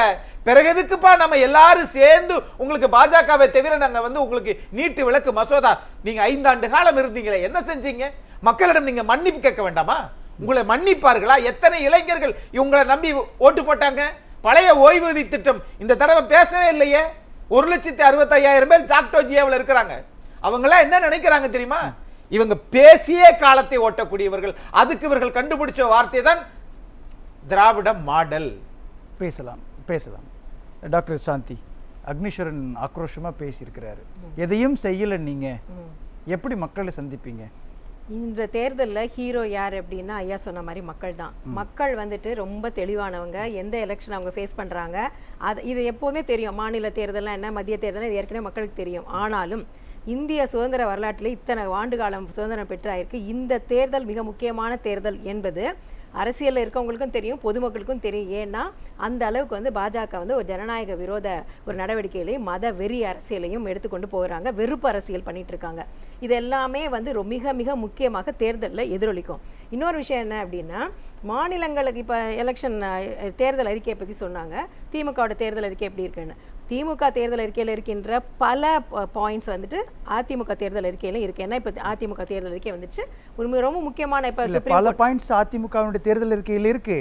ஆனா அந்த தேர்தல் அறிக்கையினுடைய பல பாயிண்ட்ஸ் நீண்ட நெடுநாட்களாக அதிமுக தொடர்ச்சியாக வலியுறுத்திட்டு வரக்கூடிய விஷயங்கள் இருக்கட்டும். இப்போ எந்த கான்டெஸ்ட்டை நான் சொல்றேன்னா, இப்போ சுப்ரீம் கோர்ட் சென்னையில் ஒரு பிரான்ச் இது பண்ணணும், அந்த மாதிரிலாம் நிறைய விஷயங்கள் தமிழை வழக்கு மொழியாக கொண்டது போன்ற பல விஷயங்கள் ஆளுநருக்கான இதெல்லாம் முதல் 3 பாயிண்ட்டை இதுதான். இந்த 3 பாயிண்ட்டுமே ரெண்டுத்திலுமே இருக்கு. ஆக இந்த அரசியல் இந்த தேர்தல் அறிக்கையானது பாராளுமன்ற தேர்தலுக்கானது. இப்போ இந்த நேரத்தில் போயிட்டு நான் தமிழ்நாட்டில் வேலை செய்கிறவங்களுக்கு ஓல்டு பென்ஷன் ஸ்கீம் கொண்டு வருவேன்னு சொல்றது அது டோட்டலாக தமிழ்நாடு சம்பந்தப்பட்ட விஷயம். இந்த நேரத்தில் மத்திய அரசாங்கத்தோட நிதி பகிர்வு பத்தி அதிமுக தேர்தல் அறிக்கை சொல்லிருக்காங்க, திமுக சொல்லிருக்காங்க. ஒரே நிமிஷம், நம்ம 38 எம்பிக்கள் வச்சிருந்தோம். அப்போ இவங்க சொல்ற பிரச்சனைன்றது நீண்ட நெடு நாட்களாகவே தமிழ்நாடு சந்திக்கக்கூடிய பிரச்சனை. இந்த 38 எம்பிக்கள் நாடாளுமன்றத்தில் போய் ஏன் 5 வருஷத்துல எதுவும் சொல்லல, எதுவும் செய்யல? குறைஞ்சபட்சம் காங்கிரசும் திமுகவும் ஒரு கூட்டணியில் இருக்கிறப்போ மேகதாது விஷயத்துல 2 பேரும் சுமூகமா உட்கார்ந்து பேசி தீர்த்திருக்கலாமே. இதெல்லாம் நம்ம செயல்படுத்தி காட்டியிருந்தோம்னா தேர்தல் அறிக்கைன்ற ஒரு விஷயத்தை தாண்டி ஒரு மக்கள்கிட்ட நம்பிக்கை வந்திருக்கும் இல்லையா? அது பல்வேறு விஷயங்கள் இருக்கு. இப்போ 38 எம்எல்ஏஸ் எம்பிஸ் என்ன பண்ணாங்க, பாராளுமன்றத்தை முடக்கினாங்களா அப்படின்னு. 17வது பாராளுமன்றம் தான் இந்திய பாராளுமன்ற வரலாற்றில் மிக மிக குறைந்த எண்ணிக்கையில் நடந்த நாட்களில் ஒரு நாள் கூட வராத பிரைம் மினிஸ்டரை பற்றி ஒரு நாள் அதிமுக பேசுனதில்லை. 5 வருஷம் இருந்தாங்க, பாராளுமன்றத்துக்கு பிரைம் மினிஸ்டர் வரதே கிடையாது, பக்கத்து ரூம்ல தான் உட்காந்துருப்பாரு. ஆனால் அவரை பற்றி அவர் ஏன் வரலன்னு 5 வருஷத்துல ஒரு நாள் கூட கேட்டது கிடையாது. இப்பயும் கேட்க மாட்டேங்கிறாங்க. அப்போ இதெல்லாம் மக்கள் அதை பார்த்துட்டு இருப்பாங்க. எல்லாத்தையும் மக்கள் பார்த்து கேள்விகள் கேட்கப்பட்டிருக்கு. இப்ப நீங்க பாராளுமன்றத்துல 38 இப்ப நீங்க சொன்ன பாயிண்ட்க்கு வரேன். 38 பேர் அங்க இருக்காங்க, என்ன பண்ணுங்கன்னு கேக்குறீங்க. இதையே நான் சொல்றேன், மிக குறைவான எண்ணிக்கையில மிக மிக ஒருத்தர் தான் இருந்தார் லோக்சபால. ஆனா ராஜ்யசபால ஏடிஎம்கே இருந்தாங்கல்ல, அதை வச்சுக்கிட்டு அந்த சிஏஏ கொண்டு வந்துட்டு சிஏஏ இன்றைக்கு சட்டமாக இருப்பதற்கான முக்கியமான காரணம் அதிமுக தான். அதிமுக நினைத்திருந்தால் நிறுத்தி இருந்திருக்க இல்ல, இல்ல, இதுக்கு நான் முடியும். முடிச்சிடுறேன். அதனால என்னோட ஒரு பிரச்சனை சந்தேகம் இல்ல. தான். என்னோட சந்தேகம் தான் சாந்தி. சிஏஏவுக்கு வந்து அதிமுக தான் காரணம்னு சொல்றீங்க. ஆமா. இதே சிஏஏ 9 முறை நாடாளுமன்றத்தினுடைய வரலாற்றில் திருத்தி அமைக்கப்பட்டிருக்குது. 2003ல திருத்தி அமைக்கப்பட்டிருப்போ பாஜக கூட திமுக கூட்டணியில் இருந்தாங்கல்ல, அப்போ ஏன் அவங்க வந்து எதிர்ப்பு தெரிவிக்கல? இப்ப என்ன பிரச்சனைனா அதுல இருக்க கிளாஸ் தான் பிரச்சனை. இல்ல இல்ல, கிளாஸ் கிடையாது. நான் சுட்டி காட்டுறேன். நான் 2003ல திருத்தப்பட்டதுல ரொம்ப முக்கியமானது 2003க்கு முன்னாடி இருந்ததுல யாராவது ஒரு வெளிநாட்டவர்கள் இருந்தா போதும், ஒருத்தவங்க இந்தியாவினுடைய பெற்றோரா இருந்தா போதும், அவங்களுக்கான சிட்டிசன்ஷிப்பை கொடுப்போம்னு சொல்லியிருந்தாங்க. ஆனா 2003ல திருத்தப்பட்டதுல 2 பேருமே இந்தியாவுக்குள்ள இருக்கணும், அப்பதான் குடியுரிமைன்னு சொல்ற முக்கியமான ஒரு விஷயத்தை திருத்தி இருக்கிறாங்க. அதுக்கு திமுக சம்மதிச்சிருக்குது. இங்க விஷயம் என்னன்னா, அப்ப விட்டுட்டு இன்னைக்கு இலங்கை தமிழர்களுக்கு நாங்க குடியுரிமை வாங்கி தருவோன்றது பச்சை பொய் இல்லையா? இருங்க, இலங்கை தமிழருக்கு குடியுரிமை வந்து இந்த சிஏஏல ஒரு கிளாஸ், அதை தூக்கி ஒரு ஓரமா வைங்க. சிஏஏ முக்கியமான அறிக்கை, இருக்கட்டும், முக்கியமான அறிக்கை, திமுகவுடைய முக்கியமான அறிக்கையில ஒண்ணு அதுல இருக்கு. இதுலயும் அதிமுக தேர்தல் இருக்கேன் அது இருக்கு. அதான் காமனா நிறைய பாயிண்ட்ஸ் இருக்குன்னு சொல்லிட்டேன்ல. ஏன்னா அது நம்மளுடைய திராவிட கட்சி தமிழ்நாட்டில உரிமை பாக்குறாங்க. ஒரே நிமிஷம், நான் முக்கியமான விஷயத்துக்கு வரேன். இப்ப சிஏஏவை கொண்டு வந்துட்டு இப்ப சிஏஏனால எந்த பாதிப்பு இல்லன்றாரு. ஆனா இபிஎஸ் ஐயா என்ன சொல்றாங்க? It's a historical blender, it is going to divide the people ன்னு நம்ம வந்து நேரடியா ஒரு கேள்வி ஜவஹர்லால் தான் வைக்கிறீங்க. ஜவஹர்லி மேடம், அதாவது சிஏஏ வந்து நான் குற்றம் சொல்றது, சிஏஏவை நாங்கள் அமுல்படுத்த மாட்டோம்னு ஒரு மாநில அரசாங்கத்துக்கு அதுல எந்த வந்து பங்கும் இல்ல. அந்த சிஏஏ சட்டத்தை நீங்க சொல்றீங்களே, சிஏஏ சட்டத்தை 2003ல் சிஏஏ வந்து சரி, क्वेश्चन புரிஞ்சிச்சு எனக்கு. மாநிலத்துக்கு பங்கு இல்லன்னு சொன்னீங்கன்னா அப்ப பீகார் கூட தான் இப்ப அலையன்ஸ்ல இருக்கிற பிஜேபியோட அலையன்ஸ்ல இருக்கிற பீகாரே வந்து பண்ண மாட்டேன்னு சொல்லிட்டாங்க. இது மட்டும் கிடையாது, Kerala, west Bengal, Tamil Nadu is not the only state and Tamil Nadu is not the first state. Tamil Nadu முதல் மாநிலம் அல்ல. தமிழ்நாடு முதல் மாநிலமாக இது வந்து பண்ண மாட்டேன்னு சொன்னது தமிழ்நாடு முதல் மாநிலம் அல்ல, ஒரே மாநிலமும் அல்ல. கேரளா சொல்லி அவர் முடிச்சது ஏன் நேரம்? இல்ல இல்ல, புரியுது. நீங்க இல்ல ஒரு கட்சி மேல குற்றச்சாட்டு வச்சிருக்கீங்க, அதுக்கான கிளாரிஃபிகேஷன் வேணும். அப்படிதானே? உங்ககிட்ட கேளுதான். சொல்லுங்க ஜவஹர்லால். அப்ப நீங்க இபிஎஸ் ஐயாட்ட தான் கேட்கணும். சிஏஏ பத்தில இந்தியாவுல இருக்கக்கூடிய மதம் சார்ந்து மொழி சார்ந்து இருக்கக்கூடியவர்களுக்கு எந்த பிரச்சனையும் அதுலயே இல்ல. அப்புறம் ஏன் இபிஎஸ் ஐயா அப்படி ட்வீட் பண்றாரு? நான் முடிச்சிடுறேன். சரி, அதுல ஒரு பெரிய விவாதம் ஆயிடும். அதுக்குள்ள ஷார்ட்டா வந்துடுறேன். நீங்க என்ன சட்டத்துக்கு திமுக ஆதரவா ஓட்டு போட்டாங்களா? அதை நீங்க கேட்டீங்களா? என்ஐஏ ஊஃபா சட்டத்துக்கு திமுக ஆதரவா ஓட்டு போட்டீங்களா? அதுக்கு கம்யூனிஸ்டுகள் கேட்டாங்க. ஒரு நிமிஷம் இருங்க. இப்ப வந்து ஒரு இப்படி கேட்க போனா அதுக்கு என்ன கேட்க போனா 1008 முதல்ல இத முடிச்சுப்போம், அதுக்கு அப்புறம் அடுத்து இல்ல இல்ல இல்ல இல்ல, நான் ஒரு கருத்துல சொல்றேன்ல. இல்ல சாந்தி, உங்களுக்கு பேசுறதுக்கு நேரம் நிறைய கொடுக்கப்படும். கேக்குறது அவர் கேக்குறது லாஜிக்கான விஷயம் இல்லையா? ஊப்பான்றது யுஏபிஏன்றது எவ்வளவு ஒரு கொடுமையான சட்டம்னு இன்னைக்கு விமர்சனம் பண்ணுது. அதை நம்ம எதிர்த்து கேள்வி கேட்டோமா? இல்ல இல்ல, அந்த மாதிரியான சட்டங்கத்திலையும் அந்த மாதிரியான சட்டங்கள்ல இந்திய கம்யூனிஸ்ட் கட்சியோட கொள்கை என்ன, இந்திய கம்யூனிஸ்டோட கருத்து என்ன அப்படிங்கிறது வந்து ரொம்ப கூட்டணியுடைய கட்சி. இருங்க இல்ல இல்ல, யுஏபிஏல நம்ம பாஜக விமர்சிக்கிற அளவுக்கு காங்கிரஸையும் கடுமையா விமர்சிக்கணும் இல்லையா? காங்கிரஸோட சம்மதம் தெரிவித்த திமுக விமர்சிக்கணும் இல்லையா? யுஏபிஏல காங்கிரஸோட பொருளாதார கொள்கை எல்லாம் வந்து இது பண்ணுங்க. ஒரு காலகட்டத்துல இருங்க இல்ல இல்ல, நான் பேசுவேன், அவரே பேசிட்டு இருந்தா கஷ்டம். இருங்க நான் இப்ப பேசுவேன். இப்ப வந்துட்டு மாநில வேண்டாம் ஒரு கேட்ட கேள்வி முதல்ல முதிக்கலாம். ஏன்னா மாநிலத்தோட ஜவஹர்லி ஒரே ஒரு நிமிடம் நான் மீண்டு வரேன் உங்ககிட்ட. கேட்கக்கூடிய சந்தர்ப்பம் எனக்கு. இருங்க ஒரு நிமிஷம். நீங்க திமுகவை ஆதரிக்கிறீங்க, காரணம் அவங்க மதசார்பற்ற கொள்கை அப்படி இப்படி எல்லாம் சொல்றீங்க. கடந்த கால வந்து நீங்க திமுக கம்யூனிஸ்டுகள் எப்படி எல்லாம் விமர்சனம் பண்ணி இருக்காங்கிறது எல்லாம் தெரியும். அதெல்லாம் மாற்று கருத்தே கிடையாது. இங்க பாருங்க, இது வந்து காங்கிரஸே நாங்க விமர்சிக்கலாம் கிடையாது. ஒரு காலகட்டத்துல கம்யூனிஸ்ட் கட்சியில வந்து காங்கிரஸ் இல்லாத, பாஜக இல்லாத, காங்கிரஸ் இல்லாத ஆட்சி அமைக்கணும்னு தான் சொன்னோம். அதற்கு பிறகுதான் நீங்க பாஜக நீங்க பேசுறீங்க கஷ்டம். இல்ல இல்ல ஜவஹர்லி, நான் மீண்டும் உங்ககிட்ட வரேன். நானு ஒரு நிமிடம் காத்துருங்க. இந்திய கம்யூனிஸ்ட் கட்சி பாஜக அல்லாத, காங்கிரஸ் அல்லாத ஆட்சியை அமைப்போம் அப்படின்னு சொல்லி சொன்னோம். அதற்கு பிறகு பாஜக வெறுப்பு அரசியல் மக்களை வந்து மதத்தின் பேரால பிரிக்கிறத வச்சிட்டு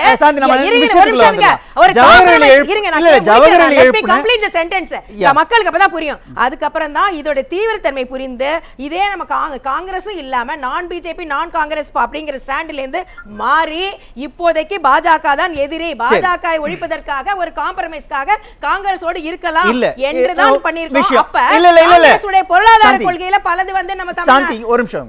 ஜவஹர்லால் எழுப்பின கேள்வி ரொம்ப ரொம்ப முக்கியமான கேள்வி.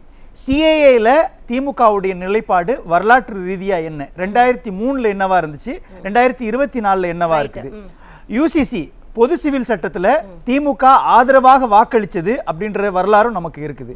அதே மாதிரி பல விஷயம் ஊப்பா சட்டத்துல காங்கிரஸ் கட்சியோட நிலைப்பாடு என்ன, பாஜகவோட நிலைப்பாடு என்ன, திமுகவோட நிலைப்பாடு என்ன, எல்லாத்திலையும் வரலாற்று ரீதியா திமுக ஒரு நாடகம் ஆடிட்டு 2024 நாங்க இது எல்லாத்தையும் நீக்கிறோன்றது நியாயமான கருத்தான்ற. அப்படி கிடையாது. இப்ப அப்படி பார்க்க போனீங்கன்னா அந்தந்த நேரத்துல அந்தந்த சட்டம் வந்து எந்த வடிவத்தில் வந்து முன்வைக்கப்படுகிறதுங்கிற பொறுத்து தான். உதாரணத்துக்கு இப்ப 2019 இப்ப எலெக்ஷன்ல 2019 under pressure we were under pressure to support CAA அப்படின்னு சொல்லி நாங்க சிஏ சப்போர்ட் பண்ணிட்டோம். இப்போ வந்து அது சரியா இல்ல, மக்களை பிரிக்கிறது, அதனால நாங்க அப்போஸ் பண்றோம்னு சொல்லிட்டு இபிஎஸ் ஐயா சொல்றாங்க.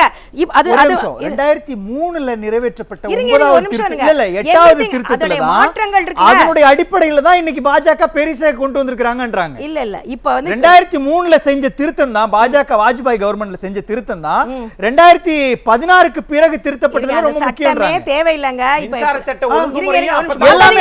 இருக்குது. அந்த சட்டமே தேவையில்லை. இல்ல சாந்தி, நான் அப்படி ஒரு கேள்வி கேக்குறேன். எமர்ஜென்சி சமயத்துல தான் இங்க இருக்கக்கூடிய மாநிலத்தினுடைய உரிமைகள் எல்லாம் மத்திய பட்டியலுக்குள்ள போச்சு. அப்படி பாத்தீங்கன்னா நீங்க கேக்குற கேள்வி எனக்கு புரிஞ்சிச்சு. ஒன்றிய அரசோட திமுகவும் வந்து அலையன்ஸ்ல இருந்திருக்காங்க, ஏடிஎம்கே. அப்ப என்ன பண்ணாங்க, இப்ப என்ன பண்ணாங்க? இப்பொழுது எலெக்ஷனுக்கு முன்னாடி நிக்கிறது பாஜகவுடைய மதவெறி அரசியல், வெறுப்பு அரசியல் ஓக்கணும். அதுக்கு அதோட என்ன சேர்ந்துச்சுன்னா பாஜகவுடைய கரப்ஷன். ஏன்னா நாங்க கரப்ஷனே கிடையாதுன்னு சொன்னாங்க. இப்ப எலக்ட்ரல் பாண்ட்ஸ் வந்துச்சு, செஞ்சதே நாம தான்ன்றதான கேள்வி இருக்கலாங்க. எல்லாரும் பல பிழைகள் செஞ்சிருக்காங்க. ஆனா நம்ம ஏற்கனவே தப்பு பண்ணாங்க தான், இப்ப திருப்பி தப்பு பண்ண முடியுமா? இருங்க, 10 வருஷம் எடுத்துங்க. 2004 இருந்து 2014 வரை காங்கிரஸ் கட்சியும் திமுகவும் கூட்டணியில் இருக்கிறாங்க. ஒரே ஒரு சிட்டிங்ல கல்வியை நீங்க மாநில பட்டியலுக்குள்ள திரும்ப கொண்டு வாங்கன்னு பேசியிருந்தோம்னா நீட் பிரச்சனையே வந்திருக்காது. 2019 அதிமுகவோட தேர்தல் அறிக்கையில கல்வி மாநில பட்டியல வரும், உயர்கல்வி வரை இலவச கல்வி வழங்கப்படும், அதுக்கப்புறம் வந்து கல்வி கடன் ரத்து செய்யப்படும். இது எல்லாமே போட்டுட்டாங்க. இருங்க எப்படி இருக்கட்டும். இதே 2019 தேர்தல் அறிக்கை அதிமுக சொல்லுது. இப்ப நான் என்ன கேக்குறேன்னா, எப்படி நீங்க வந்து ஒரு முக்கியமான காலகட்டத்துல பாஜகவுக்கு வந்து சிஏஏக்கு ஆதரவு பண்ணீங்களோ அதே மாதிரி நீங்க நீங்க ஓட்டு போட்டீங்க, முடிஞ்சு போச்சு. ஓட்டு போட்டீங்க, உங்ககிட்ட அந்த பவர் இருந்தது. 2003 நாம மறந்துடுறோம். இருங்க 2003ல இதே சிஏஏக்கு திமுக ஆதரவு தெரிவிச்சிச்சு. இதே சிஏஏல யூசிசில திமுக ஆதரவு தெரிவிச்சிருக்குது. இருக்கலாம். இப்ப நீ 14 அது மட்டும் இருக்கலாம்னு சொல்லிட்டு இது நாம வந்து குற்றவாளி கூண்டில் ஏத்துறது சரியா? இப்போதைக்கு ஓட்டு போடும் பொழுது என்ன பாப்பாங்கன்னா, இப்ப வந்து இப்ப சிஏஏ என்ன சொல்லுது, அப்புறம் இன்னொன்னு வந்து என்ன கான்டெஸ்ட்ல பிஜேபி என்ன ட்ரெண்ட்ல போயிட்டு இருக்கு. ஆண்டு கொண்டிருக்கின்ற முதலமைச்சர்களை உள்ள உட்கார வைக்குது, ஆண்டு கொள்கிற முதலமைச்சரை ஜெயில போய் உட்கார வைக்கிற போக்கு இருக்கிறது. சட்டம் நிறைய இருக்கலாங்க, அந்த சட்டத்தை பயன்படுத்துறாங்க. பயன்படுத்துற விதம் பயன்படுத்துறதுக்கு எப்ப பயன்படுத்துறதுன்னு அடிகோலி எது திமுக தானே. சட்டத்தை இப்ப நம்ம இவ்ளோ பிரச்சனை உருவாகிறதுக்கான மூலப்புள்ளியே திமுகவால இருக்கிறார்கள். இன்றைய தேர்தல் பாராளுமன்ற தேர்தல், இன்றைய பாராளுமன்ற தேர்தல். ஓகே மேடம், மோடி வந்து இந்த நாட்டுக்கு எதிரானவர், நாங்களும் அதை தான் சொல்றோம். இத நீங்க இப்ப சொல்லி யார் நம்புறது சார்? இத நீங்க இன்னைக்கு சொல்லி யார் நம்புறது சார்? சார் இப்ப நான் சொல்றேன், நான் கேக்குறேன். ஹிஜாப் விஷயத்துல கர்நாடகால ஹிஜாப் விஷயத்துல நாடே இது வந்துச்சு. அங்கங்க மாப் லிஞ்சிங்க. நீங்க வந்து யாராச்சும் ஒருத்தர் வந்து ஒரு பசுவை எடுத்து போக முடியல. சரி இருங்க நான் கேக்குறேன். மாப் லிஞ்சிங் நடந்தது உத்தரப்பிரதேசல புல்டோசர் வச்சு முஸ்லிம்கள் வந்து உத்தரப்பிரதேசத்துல முஸ்லிம்களுடைய வீடு. சரி சாந்தி நான் கேக்குறேன். சாந்தி இருங்க உத்தரப்பிரதேசம் நடந்தது, கர்நாடகாவில் நடந்தது, தமிழ்நாட்டுல இஸ்லாமியர்களுக்கு எதிராக என்ன நடந்துச்சு? அதிமுக கர்நாடகாவை பத்தி பேசுறோம், உத்தரப்பிரதேசம் இதெல்லாம் அவர்களுடைய மாநிலம் சம்பந்தப்பட்ட விஷயம். தமிழ்நாட்டுல இஸ்லாமியர்களுக்கு எதிராக அதிமுக ஆட்சி காலத்துல என்ன நடந்தது? 2011 இருந்து 2021 வரை அதிமுக ஆட்சி காலத்துல இஸ்லாமியர்களுக்கு கிறிஸ்தவர்களுக்கு என்ன துரோகம் இழைக்கப்பட்டதுன்னு நீங்க சொல்லுங்க. ஒரே ஒரு கேள்வி. இன்றைக்கு நமக்கு ஒரே ஒரு கேள்விதான், அவங்ககிட்ட கொஞ்சம் அமைதியா இருங்க மேடம். நீங்க சொல்றதெல்லாம் எடுத்துக்கிறோம் மேடம். நீங்க கம்யூனிஸ்டுகள் வீரவசனம் பேசுறீங்க. இந்த 3 வருஷமா மோடிக்கு எதிராக நீங்க ஏன் வந்து கருப்பு கொடி, மோடி இங்க பலமுறை வந்தாரு, ஏன் கம்யூனிஸ்டுகளுக்கு உங்களுடைய எதிர்ப்பு குரலை காட்டல? சொல்லுங்க. எதிர்ப்பு குரலை எதிர்ப்பு குரலை வந்து எப்படி காமிப்பாங்களா காமிச்சிட்டே தான் இருக்க. இன்னைக்கு எப்படி வரைக்கும் காமிச்சாங்க? அதுதான் சார் கேள்வி. நீங்க எப்படி காமிச்சீங்க? நீங்க வந்து பண்ணிட்டீங்களா? இங்க பாருங்க. இல்ல சார், இருங்க. பிரைம் மினிஸ்டர் நாங்க இணக்கமா இருந்த மேடம், கூட்டணியில் இருந்தோம். நீங்க இணக்கமா இருக்கீங்க. நீங்க தான் வந்துட்டு நீங்க தான் அதிமுக பாஜகவை விட்டு வந்து விட்டேன்னு சொல்லி நீங்க மக்களை ஏமாத்திட்டு இருக்கீங்க. நாங்க அப்படி ஏமாத்தல. ஜவஹர்லி ஒரே ஒரு நிமிடம் காத்துருங்க. இருங்க. இல்ல சாந்தி, நீங்க சொல்றீங்க. இல்ல ஒரே ஒரு கேள்வி. என்னோட சந்தேகம் தான் சாந்தி. பண்ணீங்கன்னு சொல்லுங்க. நான் சொல்றேன், தொடர்ந்து இந்திய கம்யூனிஸ்ட் கட்சி பாஜகவை எதிர்த்து வருகிறது. இல்ல சாந்தி, எப்படி வேணா நாங்க அது எங்க இஷ்டம். நாங்க எப்படி வேணா எதிர்ப்பாங்க. உங்களுக்கு கருப்பு கொடி காமிச்சாரு, நீங்க கருப்பு கொடி காமிங்க. 6 முறை வந்து விட்டாரு. 6 முறை பிரதம மந்திரி வந்தாரு. நீங்க ஜவஹர்லி ஒரே ஒரு நிமிடம் காத்துருங்க. நான் மீண்டும் நான் உங்ககிட்ட வரேன். எப்படி சாந்தி, சரி, நீங்க எதிர்ப்பத பத்தி பேசுறீங்கல சாந்தி. வேண்டாமா என்பதை டாக்டர் சாந்தி, 6 முறை டாக்டர் சாந்தி, நீங்க கருப்பு கொடி காமிக்கவே இல்லை.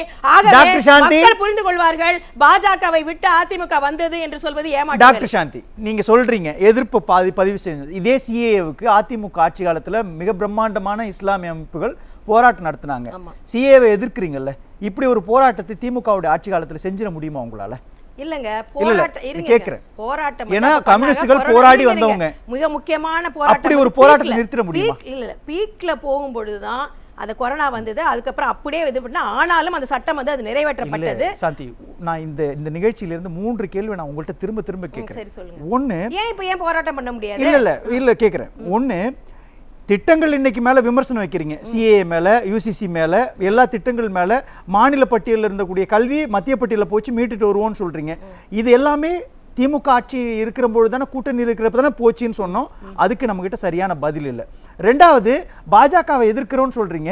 ஆனால் பிரதமர் நரேந்திர மோடி இங்க வரும்பொழுதோ அல்லது பாஜகவினுடைய தலைவர்கள் வரும்பொழுதோ முந்தைய காலகட்டத்தில் எதிர்க்கட்சியா இருக்கிறப்ப நம்ம கருப்பு கொடி காட்டணும். இன்னைக்கு ஏன் காட்டலன்னு கேட்டா அதுக்கான பதில் இல்லை. சரியான பார்வையா இது? ஒருதலை பட்சமான பதிலா அதெல்லாம் இருக்கு. அதாவதுங்க, இப்போ வந்து ஒரு விஷயத்தை எப்படி எதிர்கொள்ளணும், எப்படி எதிர்ப்பை காண்பிக்கணும் அப்படின்னு இருக்கு. இன்னொரு விஷயம் என்னன்னா, இப்படிதான் பண்ணணும், அப்படிதான் பண்ணணும். அப்படி யாரும் சொல்லலையே. நீங்க பண்ணீங்க. இல்ல, விவசாயிகள் மேல குண்டாச பதிவு பண்ணோம்ல, அது ஒரு நல்ல அரசாங்கத்துக்கு அர்த்தமா? இப்ப நீங்க ஒரு கேள்வி கேட்டீங்க. இப்ப நீங்க வந்து அப்போஸ் பண்ணி எதுவும் பண்ண மாட்டீங்களா அப்படின்னு. சிஏஏ வந்து ஏடிஎம்கே பீரியட்ல நடந்தது. நாங்களும் அந்த உட்கார்ந்துருந்தோம். அது இப்பயும் வந்துட்டு பாஜகவுடைய எதிர்ப்புக்காக பிரச்சனையும் பண்றோம். இப்ப வந்து இபி டிபார்ட்மெண்ட்டா இருக்கட்டும், அதே மாதிரி வந்து ஜாக்டோ ஜியோ எல்லாமே வந்து கம்யூனிஸ்டுகள் அமைப்பு தான். உங்களுக்கு எல்லாம் தெரியும். உங்களுடைய ட்ரேட் யூனியன் வந்து எல்லாத்துலயுமே ஒன் நேஷன், நம்மளுடைய ஓல்டு பென்ஷன் ஸ்கீம்காக கேட்டு போராட்டம் பண்ணியிருக்கோம். பல போராட்டங்களை திமுகவை எதிர்த்தும் பண்ணிருக்கோம். நீங்க வந்து இத 2021 சட்டமன்ற தேர்தல் அறிக்கையிலே சொல்லி செய்யலையே. சாந்தி, ஒரு நிமிஷம் இருங்க. இது நீங்க யாரோ ஒரு கட்சி பேசுற மாதிரி நீங்க பேச முடியாது. ஏன்னா 2021ல பழைய ஓய்வூதிய திட்டத்தை நடைமுறைப்படுத்துவோம்னு சொல்லி இருக்கீங்க. எல்லாத்தையும் சொல்லிட்டு நீங்க செய்யாம என்ன புதுசா ஒரு தேர்தலை சந்திக்கிற மாதிரியும் புதுசா ஒரு தேர்தல் அறிக்கையை சொல்ற மாதிரில பேசிட்டு இருக்கீங்க. அப்படிலாம் கிடையாது. எந்த ஒரு மாநில அரசாங்கமும் அவங்க ஒரு 100% ஒரே நாள்ல பண்ணிட முடியாது. தொடர்ந்து பண்ணிட்டு இருப்பாங்க.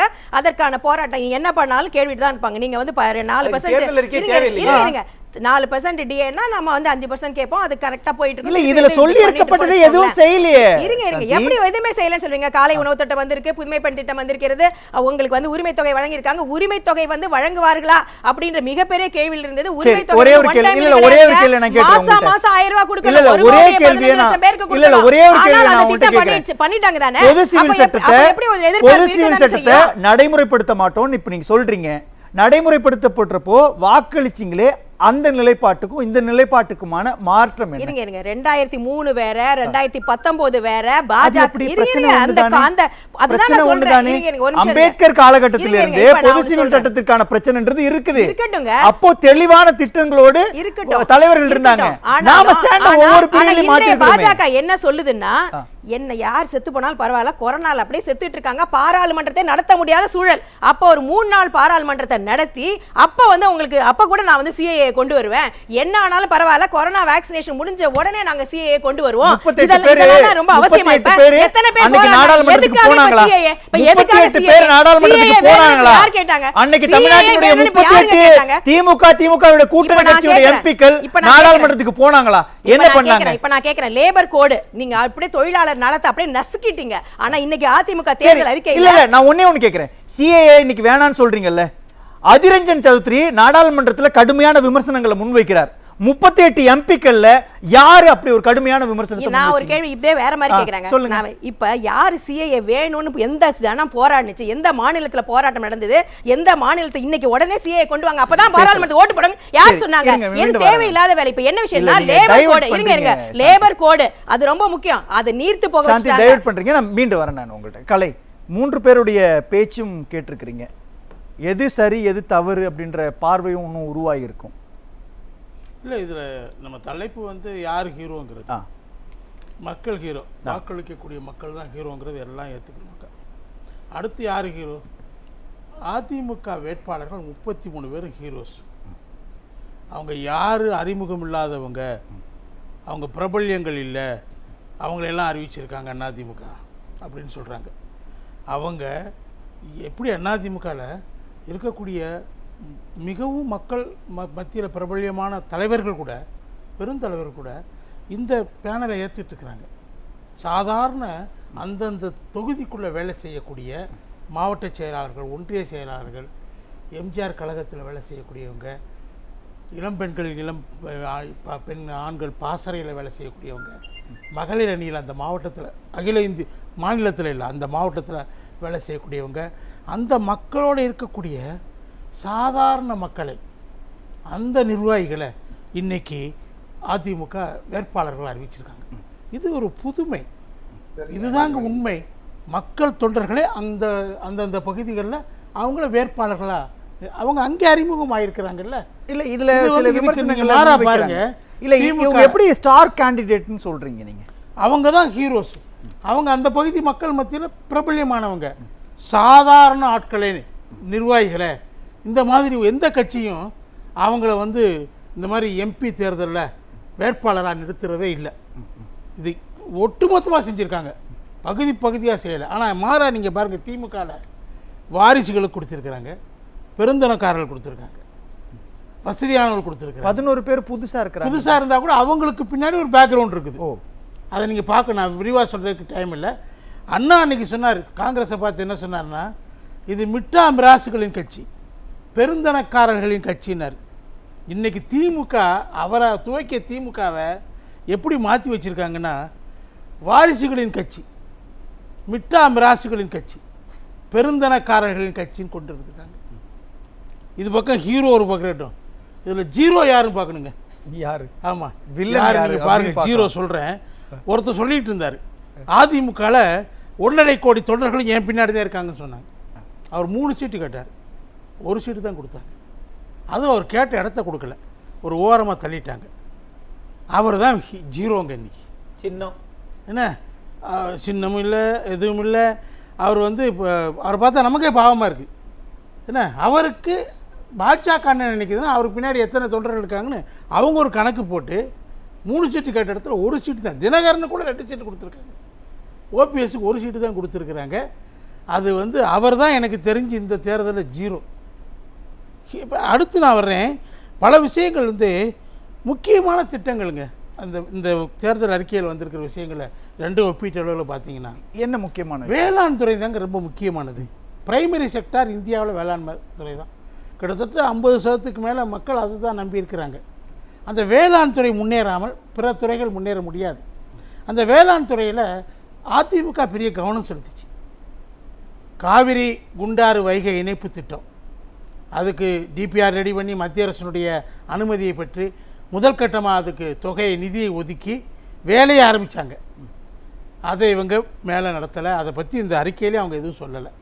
திமுக தேர்தல் அறிக்கை அதை பற்றி ஒன்றும் பேசலை. அடுத்து நீங்கள் நம்ம எவ்வளவு தண்ணி காவிரியிலேருந்து போராடிட்டு இருக்கிறோம், 197 டிஎம்சி தண்ணிக்காக நம்ம போராடிட்டுருக்கோம். ஆனால் நீங்கள் கோதாவரியையும் காவிரியும் இணைச்சா நமக்கு 400 டிஎம்சி தண்ணி குறைந்தபட்சம் வருது. அதுக்கு அதிமுக ஆட்சியில் பெருமுயற்சி எடுத்து இது தெலுங்கானா முதல்வர், ஆந்திரா முதல்வரோட ஒப்புதலை பெற்று, மத்திய அரசின் ஒப்புதலையும் பெற்று அந்த திட்டத்திற்கு துவக்க விழா நடத்துனாங்க. ஆனால் அதுக்கு மேற்கொண்டு எந்த வேலையுமே திமுக அரசு செய்யலை. இதாங்க அடிப்படை கட்டுமான பணிகள்லாம் இதுதான். இதில் எதையுமே அவங்க சொல்லலை. அவங்க அதை பற்றி தேர்தல் அறிக்கையில் சொல்லவும் இல்லை. நடந்தாய் வாழி காவேரி. எப்படி நீங்கள் கங்கையை சுத்தம் பண்ணீங்களோ காவேரியை நீங்கள் சுத்தம் பண்ணணும் என்று சொல்லும்போது அதற்கு மத்திய அரசு நிதி தரதுக்கு ஒத்துக்கிட்டாங்க. அந்த பணியையும் துவக்குனாங்க. அதையும் இவங்க கண்டுக்கிறதே இல்லை. பாருங்கள், எப்படி முக்கியமான எல்லா திட்டங்களையும் இவங்க அதே மாதிரி சரபங்கா நீரேற்று திட்டம் மின் திட்டத்தையும் இவங்க ஒன்றும் கண்டுக்கலை. அதே மாதிரி அத்திக்கடவு அவிநாசி திட்டம் 60 வருஷமாக மக்களுடைய கோரிக்கைங்க, அப்பகுதி மக்களுடைய கோரிக்கை. 1000 ஏரிகளை நிரப்பக்கூடிய 3 மாவட்டங்களை குடிநீருக்கும் பாசனத்திற்கும் முன்னணிக்கு கொண்டு வரக்கூடிய அந்த திட்டத்தை மத்திய அரசினுடைய ஒப்புதல் கிடைக்கல, அதுக்கான நிதி கொடுக்கப்படலை. மாநில அரசு சொந்த நிதிகளை உருவாக்கி 99% முடிச்சாச்சு. 1% நீங்கள் முடிக்க மாட்டேங்கிறீங்க. நீர்வளத்துறை அமைச்சர் என்ன சொல்கிறாரு? துரைமுருகன் என்ன சொன்னார்? அது வெள்ளம் வந்தால் தான் நாங்கள் தண்ணி போகும், நான் காவிரியில் வெள்ளம் வரும்போது அதை சரி பண்ணுறோங்கிறார். வெள்ளம் வந்த பிறகு பண்ணுவாராம். என்ன முன்னாடி அணை கட்ட மாட்டாராம் வெள்ளம் வந்த. சரி, அடுத்து நீங்கள் என்ன சொன்னீங்க? 1000 தடுப்பணைகள் கட்டுவேன். நீங்கள் கட்டலை, ஆந்திரா கட்டிக்கிட்டு இருக்கிறான். பாலாத்தில் அவன் கட்டுறான், நீங்கள் கட்டலை.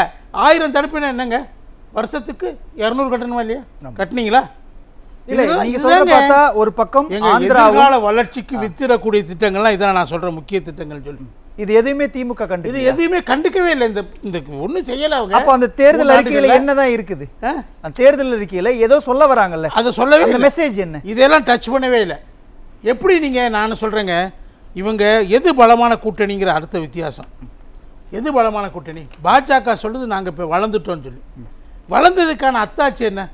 நீங்கள் நகரப்புற உள்ளாட்சி தேர்தல்களில் நாங்கள் 5.5%, 6% வாக்குகள் வாங்கினேன்னு சொல்கிறீங்க. நகர்ப்புறங்களில் நீங்கள் பலமாக இருக்கக்கூடிய தொகுதிகளில் நின்னீங்க இல்லையா? அதில் நீங்கள் வாங்கின வாக்குகளை வச்சு இது தமிழ்நாடு முழுக்க ஆவரேஜாக நீங்கள் அந்த வாக்குகளை வாங்கிடுவேன்னு சொன்னால் என்ன அர்த்தம் இருக்குது? கிராமப்புறங்கள் நீங்கள் எங்கே இருக்கீங்க? ஏதாவது ஒரு கிராமத்தில் பாஜக இருக்குன்னு சொல்லுங்கள். ஒரு சாமியாராவது அங்கே அவங்க கூட இருக்கக்கூடிய கூட்டணி கட்சிகளுடைய மதிப்பீடு எப்படி இருக்கும்? அவங்க பாஜகவோட இருக்கக்கூடிய கூட்டணி, அதான் வர்றேன். அங்கே அந்த கூட்டணியில் இருக்கிற கொஞ்சம் பலமான கட்சி பாஜகவில் பாமக கடைசியாக போய் சேர்ந்திருக்காங்க. அதனுடைய ஆனால் தொண்டர்களுடைய உணர்வுகளுக்கு எதிராக அவங்க போய் சேர்ந்திருக்காங்கிறது வெளியே வருது. நிர்வாகிகளும் தொண்டர்களும் எதிராக அவங்களுக்கு எதிராக பேசிக்கிட்டே இருக்கிறாங்க, அறிக்கைகள் விட்டுட்டே இருக்கிறாங்க. அவங்க அதிமுக தான் அங்கே வாக்களிப்போங்கிறாங்க. ஸோ நீங்கள் பாமக அங்கே போனாலும் தலைவர்கள் மட்டும்தான் போயிருக்காங்க, தொண்டர்கள் போகலைங்கிறது நல்ல வெளிப்படையாக தெரியுது. மற்ற கட்சிகள்லாம் என்னங்க இருக்குது? தேர்தலுக்கு மட்டும் வரக்கூடிய கட்சிகள் இருக்குது. தேர்தல் முடிஞ்சோடனே தனிநபர் கட்சிகள், தேர்தல் முடிஞ்சோன்னு அவங்க பிஸ்னஸ் பார்க்க போயிடுவாங்க. அந்த கட்சிகள் வச்சுட்டு என்ன செய்ய போகிறீங்க? கட்சிகள் இல்லை, அவங்க குச்சிகள். சரி, பரவாயில்ல, அவங்கள்ட்ட கட்சி குச்சியாக இருக்குது. அந்த அணியில் இருக்க ஓபிஎஸ் கட்சியும் இல்லை குச்சியும் இல்லை. இந்த அணி எப்படிங்க பலமான அணின்னு சொல்லி நீங்கள் பிரச்சாரம் பண்ணுறீங்க, ஊடகங்கள் பண்ணுறாங்க. அவங்களுக்கு தான் 2ஆம் இடம் சொல்கிறாங்க. சரி, பல ஊடகங்களுடைய நிலை எப்படி? திமுக நான் சொல்கிறேங்க, திமுகவுக்கு எதிராக கடுமையான எதிர்ப்பலை இருக்குது. எப்படி அது நீங்கள் அதாவது இவ்வளவு நீங்கள் என்ன செய்கிறாங்க? அவங்க நான் சொன்ன கட்டுமான பணிகள் எதையுமே செய்யலைங்க. அவங்க அதில் எதிரையுமே கவனம் செலுத்தலை. அதுதான் எதிர்கால வளர்ச்சி. கூட்டணி மேலே கடுமையான விமர்சனம் வருது. அது இலவசங்கள் கொடுக்குறாங்க, அது கொடுக்கக்கூடாது நான் சொல்லலை, அதுவும் சொன்னபடி கொடுக்கல. நீங்கள் புதுமைப்படுத்திட்டும் சொல்கிறாங்க, அதில் இப்போ பசங்களுக்கும் கொடுக்குறேன்னு சொல்கிறாங்க. ஆனால் நீங்கள் என்னென்ன திட்டங்கள் அதுக்காக முடக்குனீங்க? பெண்களுக்கான பல திட்டங்களை முடக்குனீங்க. 4 திட்டங்களை முடக்கிட்டு தான் புதுமை பெண் கொடுத்தீங்க. மடிக்கணியை முடக்குனீங்க. 25,000 ஒரு மடிக்கணினி, 1000 ரூபா தர்றீங்கிறீங்க மாதம் இளைஞர்களுக்கு, அதுவும் ஸ்கூலில் கவர்மெண்ட் ஸ்கூலில் படித்தவங்களுக்கு. நீட்டு விஷயத்தை விளக்கு கேட்குறாங்க. விளக்கு மற்ற மாநிலங்கள் ஏற்றுக்குருவாங்களா? நீங்கள் அக்னி சொன்ன மாதிரி நீங்கள் குறைந்தபட்ச பொது திட்டத்துக்கு உங்களால் வர முடியலை, வந்திருக்கணும்ல. நீங்கள் வந்திருந்த குறைஞ்சபட்ச செயல் திட்டத்தை கூட நிறைவேற்ற முடியாத ஒரு கட்டுப்பாட்டில் வர முடியாத கட்சி. ஏங்க நீங்கள் மொழிக் கொள்கையில் எடுத்துக்கோங்க. யார் இந்தியை என்ன அலுவல் மொழியாக கொண்டு வந்தது? யார்? காங்கிரஸ்.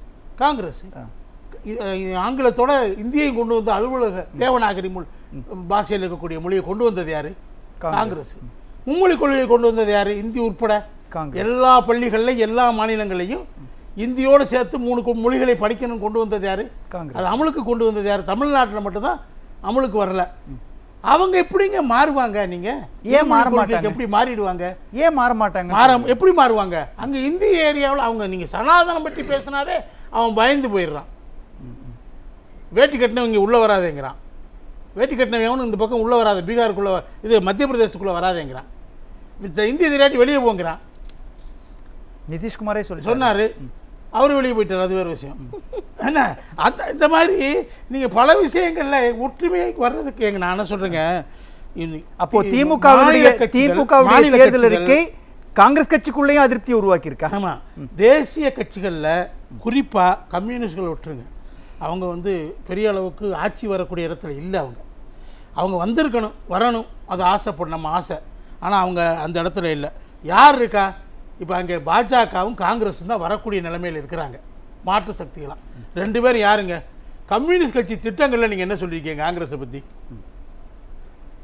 இந்திய பெருமுதலாளிகளுடைய கட்சி சொல்லியிருக்கீங்களா இல்லையா? அதை நீக்கிட்டீங்களா? இன்னும் நீக்கலை. ஏங்க அவங்கள போய் நீங்கள் முட்டு கொடுக்குறீங்க? ஒரு முதலாளித்துவ கட்சி, ரெண்டு கட்சி முதலாளிகள் என்ன பண்ணுறான்? உலகம் பூரா, அமெரிக்காவிலையும் அதான் நடக்குது, லண்டன்லேயும் அதான் நடக்குது. என்ன செய்கிறான்? மாற்றையும் அவமாள வைக்கிறான். ஒருத்தன் இல்லாமல் போகும்போது மாற்ற அவமாள வைக்கிறான். அதுதான் ஜெர்மன் முதலாளி பண்ணான். கம்யூனிஸ்டுகள் வர்றாங்க, அங்கே இருக்க முதலாளித்துவ கட்சி வீழ்ச்சி அடையுது, மக்கள் செல்வாக்கு இழந்து போகுது. அவன் என்ன பண்ணுறான்? ஹிட்லரை இனவாதியை கொண்டு வந்து வைக்கிறான். அதைத்தான் இங்கே செய்கிறான் இந்திய முதலாளிகள். இது என்ன? காங்கிரஸ் வந்து மக்களிடம் செல்வாக்கு இழந்து போகும்போது அவன் வந்து ஒரு மதவாத கட்சியை அங்கே கொண்டு வந்து வைக்கிறான் இல்லையா? அதைத்தான் செய்கிறான். அவனுடைய ரெண்டு பேருமே அவனுடைய பிரதிநிதிகள் தான். ஜவஹர்லி சார், உங்களுடைய இறுதி கருத்து மிகச் சுருக்கமா? அதாவது திமுகவை பொறுத்த வரைக்கும் பொய்களையே வந்து மூலதனமாக வச்சு அவர் மக்களை ஏமாற்றி வெற்றி பெறுறது தான் அவர்களுடைய நோக்கம். இப்ப வந்து ஆன்லைன் சூதாட்டத்தை தடை செய்யணும்னு சொல்றாங்க. அந்த ஆன்லைன் சூதாட்டம் நடத்தக்கூடிய அந்த மார்ட்டின் அவர் கூட 509 கோடி ரூபாய் நீங்க வந்து தேர்தல் பத்திரமா கொடுத்துருக்காங்கன்னா இவர்கள் எப்படி தடை செய்ய முடியும்? எந்த நோக்கத்துக்காக வாங்கியிருப்பாங்க, எதுக்காக வாங்கியிருப்பாங்கன்னு இருக்கு. அதே மாதிரி போதைப் பொருட்களை தடை செய்வோம்னு சொல்லியிருக்காங்க. போதைப் பொருள் விற்பனையில முக்கிய கரும்புள்ளியாக இருந்து அந்த ஜாஃபர் சாதிக்கிடம் இருந்து அவரு மு.க. ஸ்டாலின், உதயநிதி, கனிமொழி அந்த குடும்பமே வாங்கியிருக்காங்க பணம். அப்புறம் எப்படி அந்த போதைப் பொருட்களை தடை செய்ய முடியும்? என்ன வேணாம் சார், நீட்டை கூட ரத்து செய்ய வேணாம், நீட்டை கூட அவங்க ரத்து செய்ய முடியாத சும்மா போய்க்கலாம். நீங்க கடந்த 2021 என்ன சொன்னீங்க? 7.5% இடஒதுக்கீட 10% உயர்த்தி தருவோம் சொன்னீங்க. இது மாநில அதிகாரத்துக்கு உட்பட்ட ஒரு விஷயம். அந்த விஷயத்தை ஏன் சாதாரணமா செய்யலாம? 10% இடஒதுக்கீடு வழங்கிட்டு போயிருக்கலாம, ஏன் செய்யல? அதே மாதிரி பழங்குடியினருக்கு வந்து இரட்டை சான்றிதழ் வழங்கக்கூடிய முறைகள் இருக்குது. அதை மாத்தி சீர்பரப்பினர் என்ற இதுல ஒற்றை சான்றிதழ் வழங்க போறோம் அப்படின்னு இப்ப சொல்றீங்க. இத 2019 சொன்னீங்க, 2021. இது ஒரு மாநில அரசாங்கத்துக்கு உட்பட்ட விஷயம், அதிகாரம். அதை இது இந்த 3 வருஷத்துல செஞ்சிடலாம? இது எல்லாமே செய்யாம நீங்க ஒவ்வொரு காலகட்டத்திலையும் நீங்க வந்து உங்களுடைய ஆட்சி திறனை பற்றி பார்க்காம வேற விஷயங்களை பார்த்ததுனால்தான் இந்த மக்களுக்கான திட்டங்களை அவர் கூட சொன்னார்ல, கட்டமைப்பை நீங்க என்ன உருவாக்கி வச்சிருக்கீங்க, அதுதான் கேள்வி. இது ரெண்டே ஒண்ணு சொல்லிடுறேன். அதிமுகவை பொறுத்த வரைக்கும் தேர்தல் களத்தை வந்து 1 வருஷத்துக்கு முன்னாடியே நிர்ணயம் செஞ்சு 87,000 பூத் கமிட்டிகளுக்கு ஒவ்வொரு பூத் கமிட்டிக்கும் ஆட்களை போட்டு பல லட்சம் வாட்டி இன்றைக்கு வந்து தேர்தல் களத்தை எப்படி அணுகணும் அதுக்குங்கிற நிலையில இப்ப நாம போய்கிட்டு இருக்கோம். சகோதரி சொன்னதுனால சொல்றேன், நீங்க பாபர் மசூதி இடிக்கப்பட்டதற்கு காங்கிரஸ் ஆட்சியில் இடிக்கப்பட்டதற்கு பிறகுதான் திமுக போய் பிஜேபி கூட்டணியில போய் சேர்றாங்க. இடிச்சது பிஜேபி. குஜராத் கலவரம் ஏற்பட்டதற்கு பிறகு நடக்கும் போது மத்தியில பிஜேபி ஆட்சி, மாநிலத்துல திமுக ஆட்சி. இணக்கமா இருந்து மோடி நல்லவர் வல்லவர் சிறந்த ஆட்சியார்னு பாராட்டினவர் கருணாநிதி திமுக. அதே மாதிரி கோவை கலவரம் அப்பவும் திமுக இங்க ஆட்சி. யாருக்காகனா அந்த கலவரம் ஏற்பட்டது அத்வானிக்காக நடத்தினதே இவங்கதான். அதுல 19 பேரை சுட்டு கொண்டாங்க. அன்னைக்கு எல்லாம் முஸ்லிம்கள், முஸ்லிம் நலன், சிறுபான்மைகள் அதெல்லாம் அவங்க பார்க்கலாம். ஆனா இன்னைக்கு ஒரு நோக்கம், பாரதிய ஜனதா கட்சி மோடி பேர் சொன்னா தமிழ்நாட்டுல ஓட்டு கிடைக்காது, அதனால மோடி எதிர்க்கணும், அதற்காக வந்து முஸ்லிம்களை பயன்படுத்தணுங்கிற காரணமே தவிர அவர்கள் ஆட்சி அதிகாரம் தேவை என்று வரும்போது முஸ்லிம் என்ன, கிறிஸ்தவர்கள் என்ன, தமிழர் என்ன, ஏன் 1.5 லட்சம் இலங்கை தமிழர்களை கொன்று குவிக்கலையா? எல்லாத்தையும் கொன்று குவிச்சுட்டு கழுத்துல காலை வச்சு மிதிச்சு அவர்கள் ஆட்சி அதிகாரத்தில் தொடரக்கூடிய மனப்பக்குவம் உடையவர்கள். அதனால கம்யூனிஸ்டுகள் திமுகவுக்கு எந்த நிலையிலும் நீங்க வக்காலத்து வாங்காதீங்க. அவங்க உங்களை திருப்பி அடிப்பாங்க. முரசொலியில உங்க தலைவர்களை எல்லாம் திருப்பி, அதாவது மோசமான வரையில விமர்சனம் பண்ணதையெல்லாம் மறந்து விடாதீங்க. நன்றி நன்றி. கலை, உங்களுடைய இறுதி கருத்து மிகச்சுருக்கம். நான் சுருக்கமாக சொல்லிடுறேன். ஒன்று, நான் என்ன சொல்கிறேன், ஈழத்தமிழர்கள் குடியுரிமை விஷயம் வந்திருக்குது. சுருக்கமாக இரட்டை குடியுரிமைங்கிறது அதான் சரி. அதிமுக தேர்தல் அறிக்கை அளிக்குது. அவங்களுக்கு இந்திய குடியுரிமை மட்டும் கொடுங்கன்னு சொல்கிறது சரியான விஷயம் கிடையாது. அவங்க திரும்பி அங்கே போகிறதுக்கு ஆசையில் இருக்கிறாங்க. அங்கே இப்போ வாய்ப்பு இப்போ உருவாகிருக்குது. அங்கே அவங்களுக்கு என்ன தேவை இருக்குன்னா இன்றைக்கி ஈழத்தமிழர்களுக்கு அதை சொல்லணும். இதில் அவங்களுக்கு 13ஆவது சட்ட திருத்தத்தை முழுமையாக அமுல்படுத்த வேண்டும். அது முழுமையாக அமுல்படுத்தப்படவில்லையாங்க. இராணுவமும் இப்போ காவல்துறையும் அவங்க கண்ட்ரோலில் இருக்குது. நிலம் அவங்க கண்ட்ரோலில் இருக்குது. மத்திய அரசினுடைய கண்ட்ரோலில் இருக்குது. மாநில அரசுக்கு தரப்படவில்லை. அதை வலியுறுத்தக்கூடிய அந்த சட்டத்தை 1987 உருவான அந்த ஒப்பந்தத்தினுடைய விஷயம் இன்னைக்கு வரைக்கும் அமுலாகலைங்க. திமுக 10 ஆண்டுகள் 5 ஆண்டுகள் பாஜக ஆட்சியிலையும் இன்னொரு 10 ஆண்டுகள் காங்கிரஸோட இருந்தப்ப அதை நீங்கள் பண்ணலை. அதை அமுல்படுத்த சொல்லி நீங்கள் வற்புறுத்தலை. அடுத்து நான் சொல்கிறேன், இந்த மத்திய அரசில் நீங்கள் அகில இந்திய இந்த காங்கிரஸோடைய பாஜகவோட கூட்டணி அமையும் போது பல விஷயங்களில் திமுகவும் விட்டு கொடுத்துச்சு, ஏராளமாக விட்டு கொடுத்துச்சு. அதிமுகவும் சில விஷயங்களை விட்டு கொடுத்தது அவங்க உண்மையாக ஒத்துக்கிட்டாங்க. சிஏஏ போன்ற விஷயங்களில் நாங்கள் அந்த கூட்டணி தர்மத்துக்காக, இந்த கூட்டணி தர்மத்துக்காகத்தான் நான் எங்கள் ஆட்சியில் ஊழலை அனுமதிக்கிறேன், பாலிசி பேரலிசிஸ், நான் எந்த கொள்கை முடிவு எடுக்க முடியாம வந்து கூட்டணிக்காக ஒத்துக்கலன்னு சொல்லல. அப்படி ஒரு ஸ்டாண்ட் இல்ல இல்ல நான் என்ன சொல்றேன், கூட்டணி தர்மத்துக்காக சிஏஏ நாங்க விட்டுறோம்னு சொல்லல. அதிமுக எந்த தலைவரும் சொல்லல. 2010ல யூபி ஆட்சி இருந்தப்போ கொண்டு வரணும்னு சொன்னாங்க. சிஏஏங்கிறது காங்கிரஸ் கொடுத்த வாக்குறுதிங்க. அது ஜவஹர்லால் நேரு பீரியட்ல அதனுடைய அடிப்படையில் தான் அது வந்துச்சு. அதை நான் கொண்டு வரேன்னு சொன்னாங்க. அப்போ தமிழக முதல்வராக இருந்த கலைஞர் கருணாநிதி அவர்கள் சட்டமன்றத்தில் என்ன சொன்னார்னா, சிஏஏவனால தமிழ்நாட்டு இஸ்லாமியர்களுக்கு எந்த பாதிப்பும் இல்லைன்னு சொன்னாரா இல்லையா? சொன்னார்ல. அதே திரும்ப ரீட்ரேட் பண்ணார் துரைமுருகன் அவர்கள், இந்த கட்சியினுடைய பொதுச் செயலாளர். 2022 ரீட்ரேட் பண்ணார், ரொம்ப சமீபத்தில். நீங்கள் இதெல்லாம் மட்டும் இல்லைங்க, என்பிஆர் அமல்படுத்தினது யாருங்க? யூபி ஆட்சியில் என்பிஆர் ரிஜிஸ்டர் ஓப்பன் பண்ணாங்க. என்ஆர்சி யார் கொண்டு வந்தது? 1985 அஸ்ஸாம் அக்கார்டில் ராஜீவ்காந்தி போட்ட ஒப்பந்தத்தின்படி தான் என்ஆர்சி. சில காரணங்கள் சொல்லப்பட்டுச்சு, அமுல்ல இருக்குங்க. இன்னும் பல இஸ்லாமியர்கள் வங்கதேசத்திலிருந்து வந்தவங்க குடியுரிமை அற்றவர்களாக கான்சென்ட்ரேஷன் கேம்ப்ஸ்ல புரியுது. ஆனா அகதிகள்னா யாருமே ஒரு வரையறை இல்ல இல்லையா இந்தியன் கான்ஸ்டிடியூஷன்ல? ஆனா எடப்பாடி அவர்கள் முதல்வராக இருந்தப்ப நான் என்ஆர்சி தமிழ்நாட்டில் அனுமதிக்க மாட்டேன்னு சொன்னார். என்பிஆரை நான் அனுமதிக்க மாட்டேன்னு சொன்னார். இதெல்லாம் அமுல் பல விஷயங்கள் இருக்குங்க இதுக்குள்ள. ரொம்ப டீப்பா நம்ம போனார், பல்வேறு விஷயங்கள். கண்டிப்பா புரியுது. சாந்தி, மிகச் சுருக்கமா. ஆமா, தமிழர் உரிமை அப்படிங்கிற வார்த்தை வந்து அதிமுக தேர்தல் அறிக்கையில் இருக்கு. மாநில உரிமை, ஏன்னா ஒவ்வொரு விஷயத்தை அது நீட்டா இருக்கட்டும், எல்லாத்துலேயும் மாநில உரிமை பாதிக்கப்படுகிறதுங்கிறதுனால அது வரந்துடும். இப்போ இது வந்து அந்த கிரிமினல் கோடு, அந்த சிவில் கோடெல்லாம் அது ஹிந்தியில் போட்டிருக்காங்க. அந்த வார்த்தை எனக்கு வரல. ஸோ அதை ரொம்ப மேலோட்டமா என்ன பண்ணிருக்காங்க, அதில் வந்து லாங்குவேஜ் ப்ராப்ளம் தான் பிரச்சனைன்ற மாதிரி போட்டிருக்காங்க. கண்டென்ட்டே ப்ராப்ளம், நிறைய முக்கியமான விஷயத்தை விட்டுட்டாங்க அப்படிங்கிறதெல்லாம் போடாம வெறும் மொழி பிரச்சனையாக அதை போட்டிருக்கிறது ரொம்ப மேலோட்டமா அந்த தேர்தல் அறிக்கை தயார் பண்ணது மாதிரி இருந்தது. முக்கியமா நீட்ல வந்து என்ன பண்ணணும்னா, 2019 தேர்தல் அறிக்கையில் பேஜ் நம்பர் 24 என்ன போட்டிருக்காங்களா, நீட் தேர்வு கடுமை, எனவே தமிழக மாணவர்கள் தற்பொழுது மேம்படுத்தப்பட்டுள்ள பாடத்திட்டங்களின் தக்க தகுதியினை பெரும் காலம் வரை நீட் தேர்வில் இருந்து தமிழக மாணவருக்கு விலக்களிக்க வேண்டும். அதாவது ஒரு கொஞ்ச நாள் தான், அவங்க ரெடி ஆகிற வரைக்கும் விலக்கு வேணும்னு சொல்லி 2019 போட்டாங்க.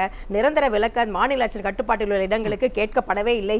ஒரே மனுஷன் இந்த வாட்டி என்ன போட்டிருக்காங்க அப்படின்னா, இன்னைக்கு என்ன போட்டிருக்காங்கன்னா, இது இப்பயும் வந்து அது என்னவா போட்டிருக்காங்கன்னா, தமிழக நீட்டுக்கும் தமிழக வரலாறு நிகழ்வுகளை விட வடமாநில வரலாறு நிகழ்வுகளே அதிகம் என்று சம்பந்தம் இல்லாத லைன் எல்லாம் நீட்ல போட்டுட்டு அதிமுக தேர்தல் இருக்கு, இன்னைக்கு வந்திருக்க தேர்தல் இருக்கு. ஒரே கையெழுத்துல நீக்கிடுவோம்னு சொன்னவங்கள நாம எந்த இருங்க ஒரு நிமிஷம் இருங்க நான் இப்போ பாயிண்ட்க்கு வரேன். சம வாய்ப்பு அளிக்கும் வகையில் நீட்டுக்கு மாற்றாக +2 தேர்வு அடிப்படையாக கொண்ட மாற்றத்தை கொண்டு வரோம் அப்படி சொல்லி ஒரே கையெழுத்துல நாம நீக்கிடுவோம்னு சொன்னீங்க. மாநில உரிமையை பறிச்சு மத்திய கன்கரண்ட் லிஸ்ட்ல கல்வி போறப்ப அமைதியா இருந்துட்டு ஒரே கையெழுத்துல போய்டுவோம்னு சொல்லிட்டு நீட்ட பறி கொடுத்துட்டு எல்லாமே செஞ்சுட்டு அதிமுகவுடைய தேர்தல் சரியா क्वेश्चन புரிஞ்சிச்சு. திமுகவாக இருந்தாலும் அதிமுகவாக இருந்தாலும் சரி, மாநில அரசின் கட்டுப்பாட்டில் உள்ள இடங்களுக்கு மருத்துவ, பொறியியல், கலை மற்றும் அறிவியல் படிப்பு எல்லாத்துக்குமே மாநில அரசு தான் தேர்வை நடத்தணும். இதுதான் வந்து இந்திய கம்யூனிஸ்ட் கட்சியுடைய நிலை.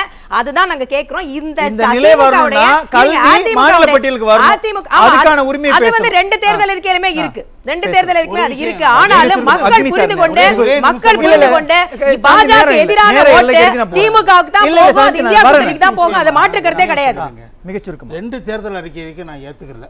திமுக தேர்தல் அறிக்கையும் அதிமுக தேர்தல் அறிக்கை நீட்டை விளக்கிட்டு பழைய +2 மதிப்பெண் அடிப்படையில் அப்படின்னு கொடுத்திருக்காங்க. அட்மிஷனுங்கிறது 2 பேரும் சொல்றது தவறு. ஏகே ராஜன் கமிட்டி என்ன சொல்லுது, அந்த +2 அடிப்படையில் வந்த அந்த நேரத்திலையும் அரசு பள்ளி மாணவர்கள் வர முடியல. இருங்க, வர முடியல, முடிச்சிடுறேன், வர முடியல.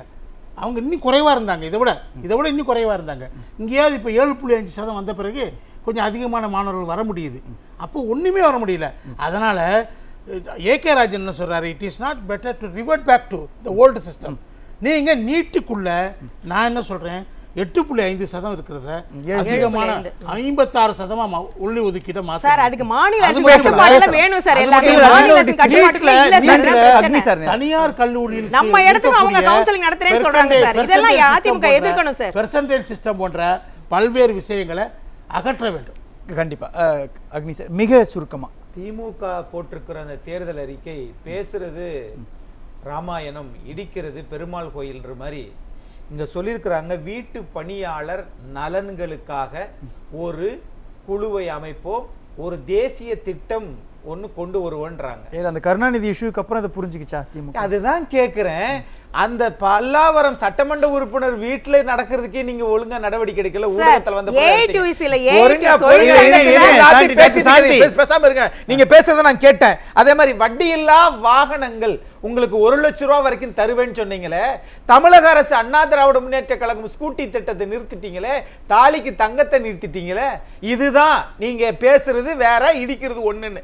ஆனால் அண்ணா திராவிட முன்னேற்ற கழகம் சொல்லி இருக்கிறது ஆக்கப்பூர்வமான சிந்தனை. என்னன்னு தெரியுமா, மதுரையில IIT IIM கொண்டு வர வேண்டும். அதே மாதிரி ராமநாதபுரத்தில் விமான நிலையம் அமைக்கப்பட வேண்டும். அது மாதிரி இவர்களை பொறுத்தளவில் முன்னாள் முதலமைச்சர் திரு எடப்பாடி பழனிசாமி இருக்கிற போது விழுப்புரம், தருமபுரி, ராமநாதபுரம் சட்டக்குழு அங்க கொண்டு வந்தார். ஆக படிப்பதற்கும் இளைஞர்கள் உயர்வான இடத்துக்கு போவதற்கும் சொல்றதுதான் அதிமுகவினுடைய தேர்தல் அறிக்கை. திமுக தேர்தல் அறிக்கை பணத்தை சம்பாதிக்கிறது எப்படி, வாரிசுகளை உருவாக்குறது எப்படி, வெறும் வான வேடிக்கை விடுறாங்க. இந்த தேர்தலில் அண்ணா திராவிட முன்னேற்ற கழகத்தினுடைய வேட்பாளர்கள் இல்ல, அண்ணா திராவிட முன்னேற்ற கழகத்துடைய தொண்டர்கள் அத்தனை பேரும் ஹீரோ. அந்த கட்சியினுடைய இரட்டை இலை சின்னம் தான் ஹீரோ. நன்றி. நிகழ்ச்சியில் பங்கேற்று கருத்துக்களை வழங்கிய விருந்தினர்கள் 4வருக்கும் நன்றி. மற்றொரு விவாத நிகழ்ச்சியில் சந்திக்கலாம். நன்றி, வணக்கம்.